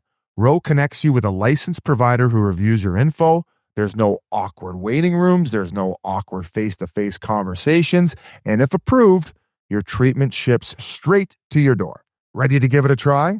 New patients get $15 off Row Sparks on a reoccurring plan. Just head to ro.co/chiclets. That's ro.co/chiclets to find out if it's right for you. Thank you very much to Dallas Drake. What a competitor that guy was. Long career. Very happy for him. He got the Stanley Cup, even though it led to my heartbreak and my immediate trade thereafter from the Pittsburgh Penguins, where they did win one. So, guys, bad news out of Dallas. Jamie Benn collapsed lung. Fucking terrifying to hear that in an exhibition game. His contract this year is actually like he gets $500,000 each time when he plays 20 games, another 500 at 30 games, I think, then 50 games. So that could kind of affect how much money he makes this year, which isn't at all the biggest part of it. It just sucks they lose their leader for a while. I don't know how long he'll be out. I'd guess like It said I think it said like a couple months, so he should make a full recovery, and you know, kind of one of those teams where the back half of the season will start to matter, right? Like they're going to make playoffs for sure. Yeah. They have another cup contending team, but you just hope, you know, a guy for the guy's health, right? Like you just hope that he can make that full recovery, which seems to be the case. And like you said, his leadership is a huge part of what he brings to the table, and just an extremely well-loved guy in that locker room. So shout out to Jamie Benn and him making a full recovery. That's a guy that could get the exhibition game. Yeah, he's a 1%er. That's a 1%er exhibition game someday for the Dallas Stars. So the Ryder Cup happened. I mean, we were in the mix of Chiclets Cup. I'm kind of going inside, checking a little bit out. Very excited for this year's tournament. Had really been built up being at Bethpage, talking about a lot of people talking about how crazy it was going to be with the fans. Well, Europe drummed us again. I think Europe's now won 11 of the last 15 Ryder Cups. So there's something obviously missing. Like this one, the Americans were, I think, minus 160 when the first matches went off Friday morning. Europe like plus 175 right around then. And still, I was on the Golf Gambling Chasing Green show with Kirk Minahan. He's like, Europe's going to dummy them. Europe's going to crush them. I'm like, I don't know. Usually Vegas is somewhat accurate with this stuff. And they drummed them. I mean, it's unbelievable. Like the setup of the course drove me crazy. Where Bethpage's, there's a sign on Bethpage Black course, like this course is extremely hard and only for high level golfers, something like that.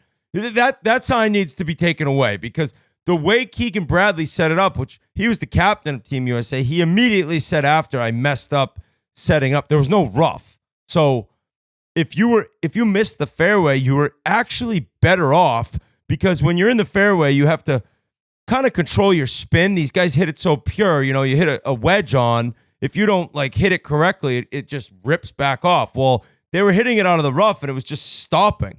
The course was so... The Team USA gets to dictate how long the rough is? The captain gets to dictate the entire course. They set up the course the way they want it. And then they made the green even slower. The pins?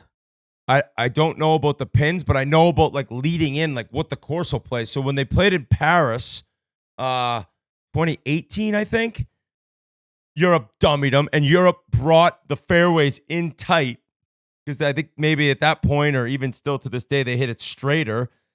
And U.S. is hitting it into fescue and rough, and they drummed us in Paris. And then COVID hit 2020, so they had to go 2021 Whistling Straits.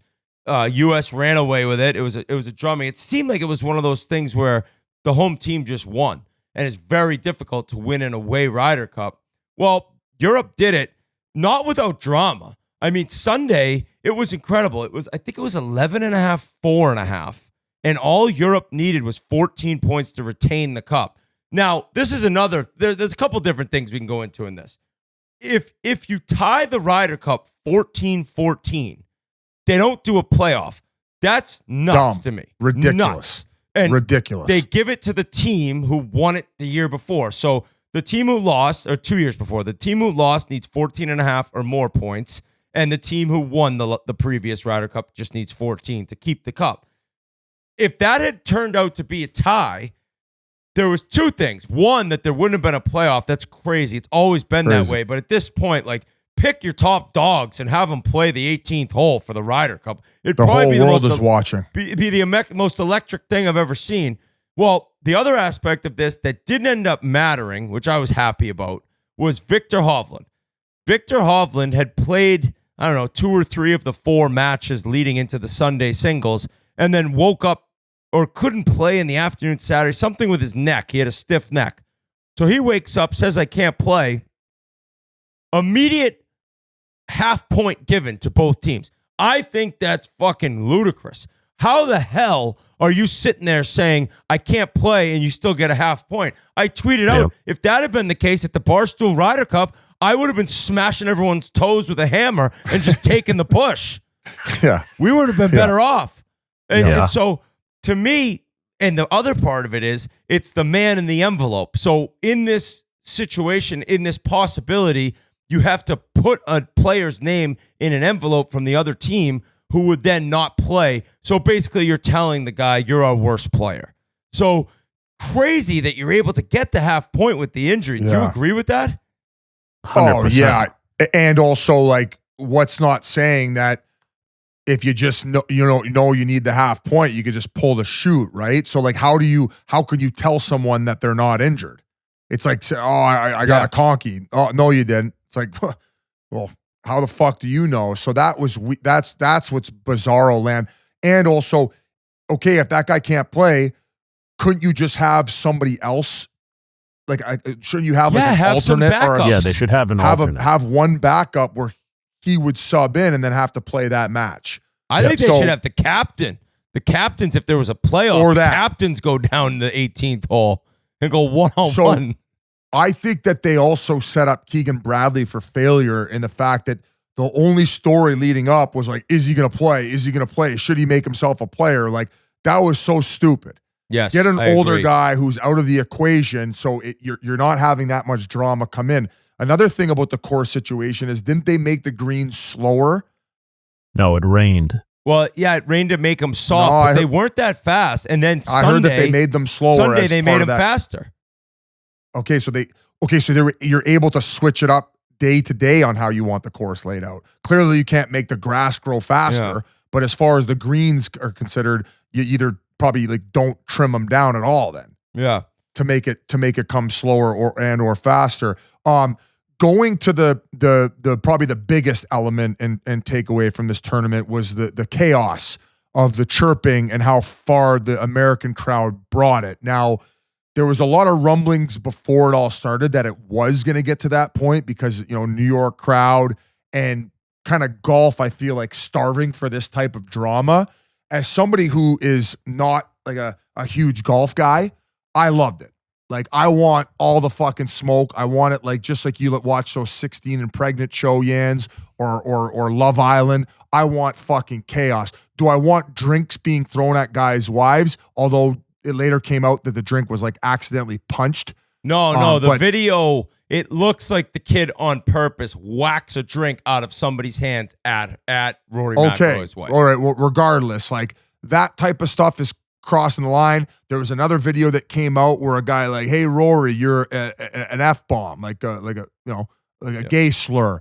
That's crossing the line. Don't need that. You could tell him he's a fucking loser, blah, blah, blah. Yell and talking his backswing for all I care. When he pulled off that shot and said, "Shut the fuck up," and then stuck it to 4 That was feet. unreal. I'll say this right now. But his Rory next McIlroy, shot, he should be getting yelled at. Rory McIlroy, for what he's not only done for the PGA after Tiger left, for not going to live and taking the absolute bag and staying loyal to the PGA. And then after all that, Scotty Scheffler having the same driver as him that they ended up disallowing because of how it was like hollow or the face of it made Like it give over it extra time, pop. it was like messed up. Yeah. It made it even better. Them not creating drama around Scheffler with it, but then creating drama around Rory with it, and then kind of dragging him for it and making it bullshit. And everything that he's had to deal with, for him to have the year that he did to now get the 4 majors with locking in the Masters and then doing what he did this weekend, he's on my Mount Rushmore golf. There might be golf enthusiasts listening to this saying you're fucking ridiculous, and you think that he's a hypocrite based on him saying that golf should have some sort of etiquette and then throwing the European flag over DeChambeau. Shut the fuck up. He put up with all your fucking nonsense all weekend, including a drink being thrown at his girl and you guys chanting about his girl to fucking drumming you in your home country. So he's my guy. I love him. If I ever see him at the Grove again, like we did last time, I'm going to get on both my knees and kiss his feet and say, "You're on my Mount Rushmore Harry golf, Knuckles. buddy. Keep fucking going. Head of knuckles." So That's what I got to say about that as far as the Ryder Cup. very well said. And like you mentioned, the guy who dropped the F-bomb at him, I mean, the fans are chanting Balionis at the woman who allegedly, like, I don't know.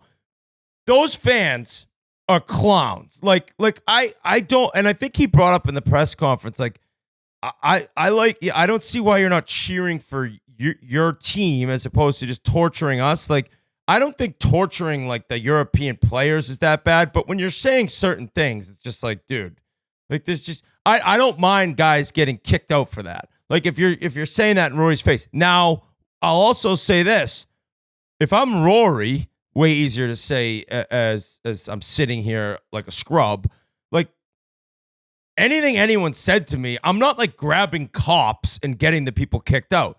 I'm also saying they deserve to be kicked out. Like, if a cop hears, he's like, "Buddy, you're out." But I can't believe, like, you're walking down and you're, like, picking out guys and, like, get them out. Like, try being minus fucking 3, 6 games in a row for the Oilers, making $4 million and getting crippled and tortured at West Edmonton Mall trying to buy a pair of shoes from Aldo, right? Like, these golfers, man, they are some soft-ass fucking people sometimes. So they were able to deal with all of it, and it must have made the win even better. Like, we just shut all you up. We drummed you guys. It ended up being pretty close. The Sunday was incredible. I turned it on. I'm like, there was, of the first 5 matches at one point, Europe was leading 4 of them. I'm like, this might be 20-4 by the end of this thing. But the Cameron Young beat Justin Rose with a birdie on 18. All of a sudden, point on the board for U.S. That was the first match. Justin Thomas beat Tommy Fleetwood, who is an absolute machine, with a birdie on 18. That's 2 points. DeChambeau was down 5 to Fitzpatrick through 7 holes and got a push out of that. That's a half point. And then you start seeing all this red, and it comes down to Shane Lowry versus Russell Henley. Now, at this point, it's still alive. It's like, oh my God, like, could this actually happen? Like, the momentum was swinging and changing. Lowry hitting that putt was the most nails thing. Like, the guy's won the British Open in Ireland, where he's from, or it was at Portrush, Northern Ireland, and he said after, like, that, like, he was very emotional, which obviously is like, that's the coolest thing that'll ever happen to me. Like, he said that on the walk up to the green, he said to his caddy, he's like, I have a chance to do the thing that I dreamed of doing my entire life. Like, that gave me the chills. It gives me the chills right now saying it. And Henley left his short. I couldn't believe it. Henley left a putt to beat him on 17 short and on 18 short. He was incredible all day. Henley played unreal. I think the stats that they came out with, it said he would have beaten any other player on Europe.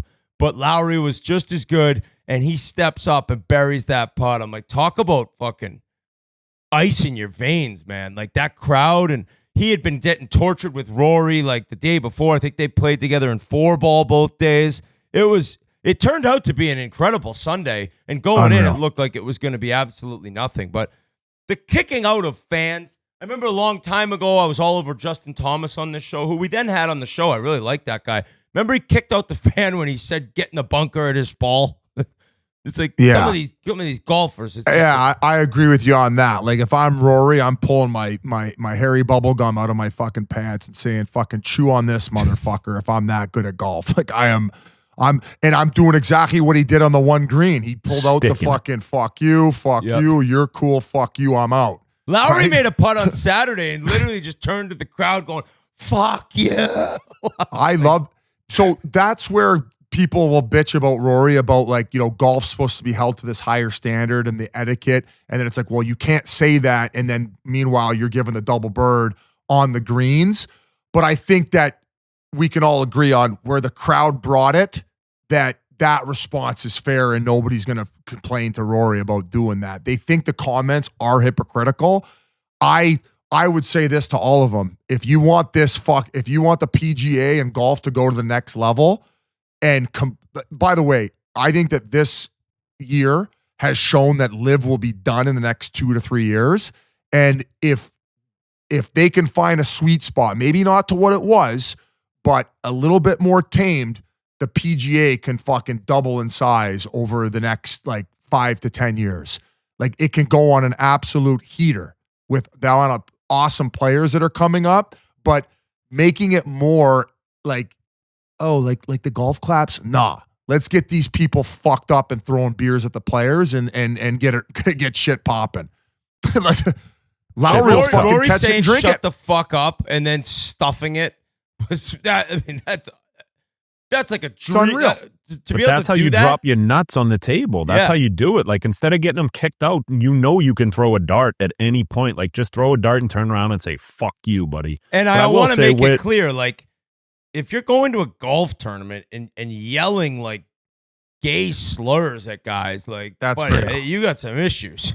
You got some therapy you need. Like, better help. You know, you can cheer when they miss putts. You can chirp them. Like, earlier in the week, Rory was, like, buttoning his shirt, and some guy was like, hey, you don't need that top button to choke. Like, something, you know, like, that's funny. Stuff that's funny and, like, not like, hey, your wife's a whore. It's like, whoa, bro. Like, it's 75 degrees out. We're watching the Ryder Cup. Like, you okay? They also said, like, the guys on US, like, the way they handled it, and I will say the way that they fought on Sunday was incredible. Like, going out there, giving themselves a chance, making it interesting was amazing to watch. But they also said it too. It's like, we didn't give our fans much to cheer about, so they had to find it somewhere else where it's like, but it's also like, just boo the shit out of them. Or like Biz said, yell in their backswing. Can you do that? I mean, you're going to get thrown out. I think you're getting bud. booted if you're yelling in a backswing. But well, Rory if it's the whole crowd, they're not going to kick everyone out. Another takeaway, and this is kind of stating the obvious.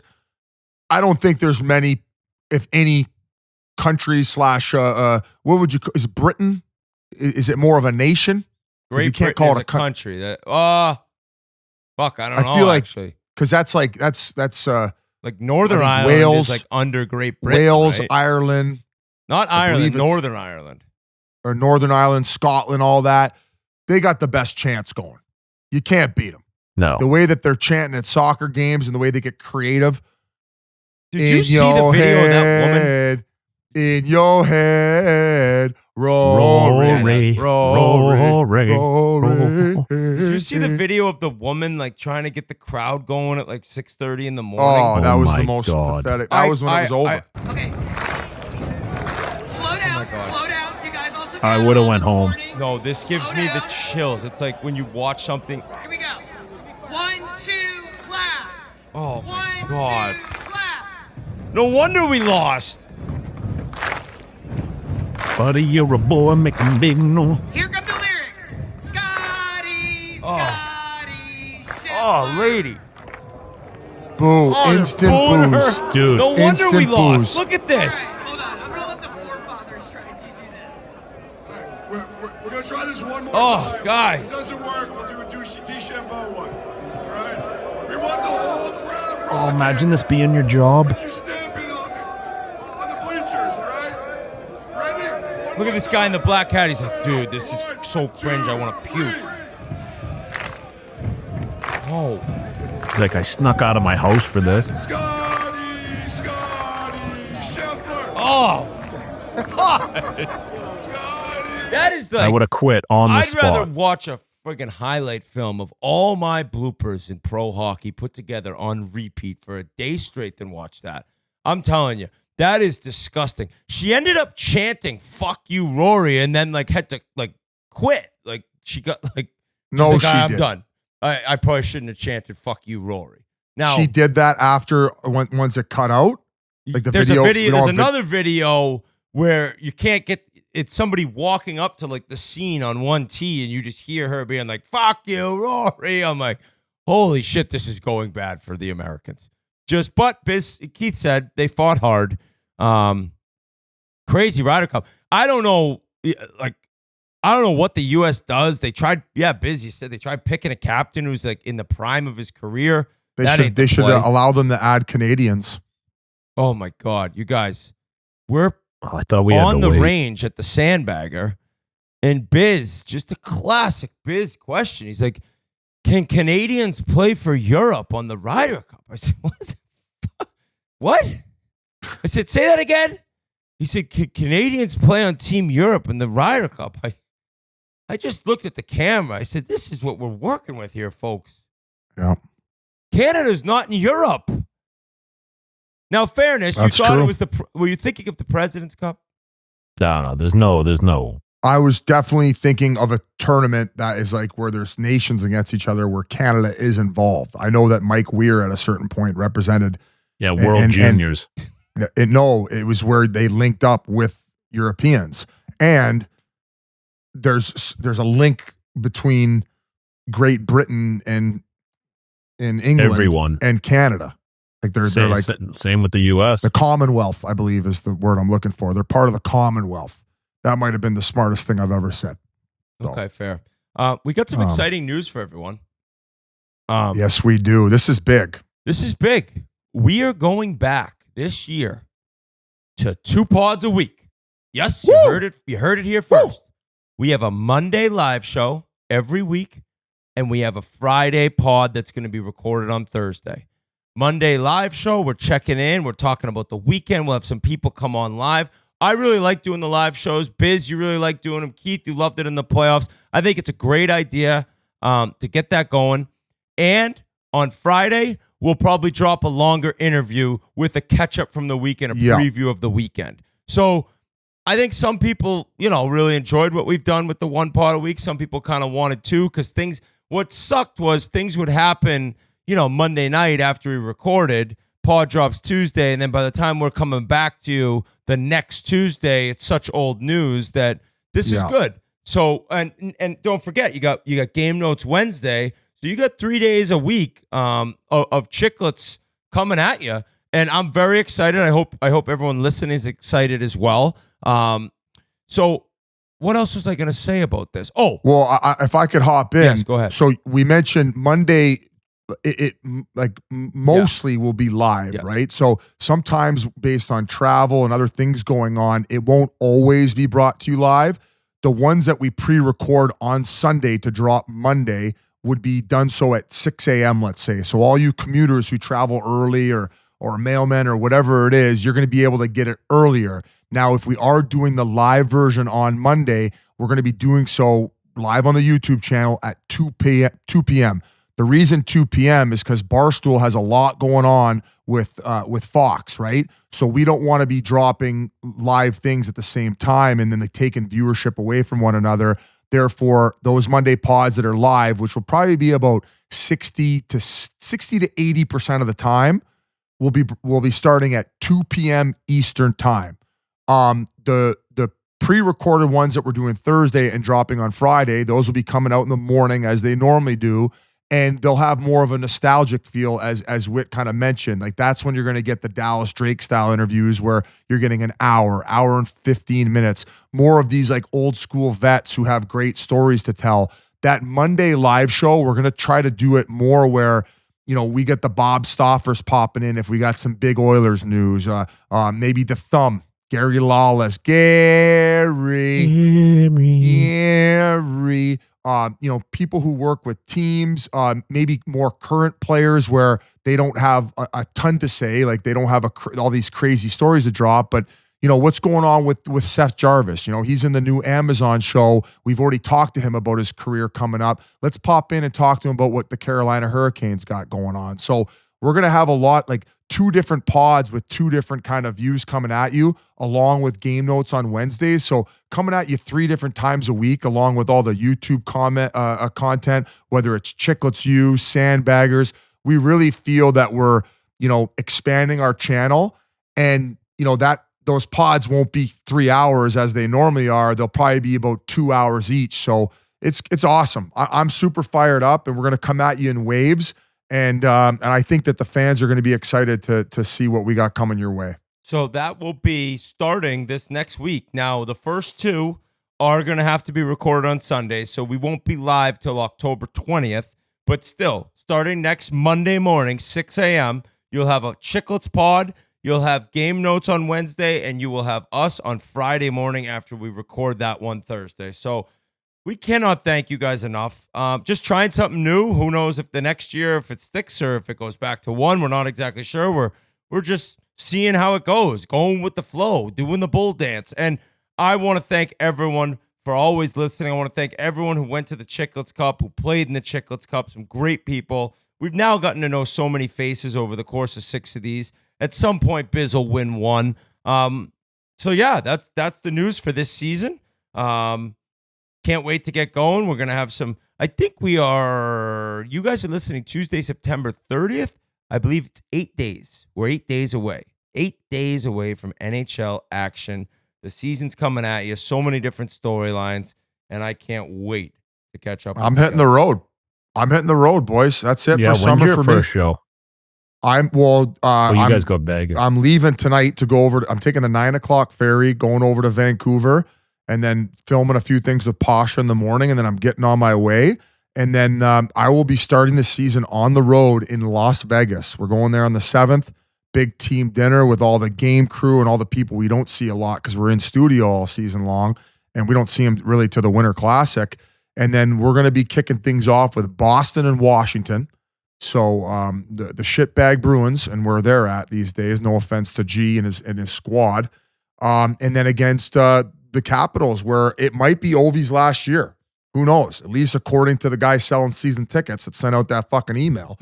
And then obviously Mitchie Marner's debut with the Golden Knights against the LA Kings. So that should be an awesome West Coast game, and that'll be on October 8th. Wednesday. And another thing with TNT this year, we're coming at you Tuesdays and Wednesdays. There's a lot of Tuesdays dates. We're going back-to-backs. So I think there's about 11 broadcasts where there'll be a Tuesday and Wednesday show. So excited for all that. And yeah, wish me luck on my drive. So this Good Friday isn't the McKenna game at Arizona State. It's the following. Yes, it is. Wow. Can't wait to. So he's You're gonna get driving your to get to that. first view of him in live and in person, right? If I don't get there by a time on Friday, early enough to go to the game, I will definitely check out his second one on the Saturday. Awesome. And last thing from G here. So in October, we're going to be dropping the Chiclets Cup video, recap video. We're going to be dropping a Sandbagger and a Chiclets U. So that's 3 pieces of content for the YouTube channel. We love you all. We can't wait. You'll be seeing more of us. And we will see you Monday morning next week. Boom.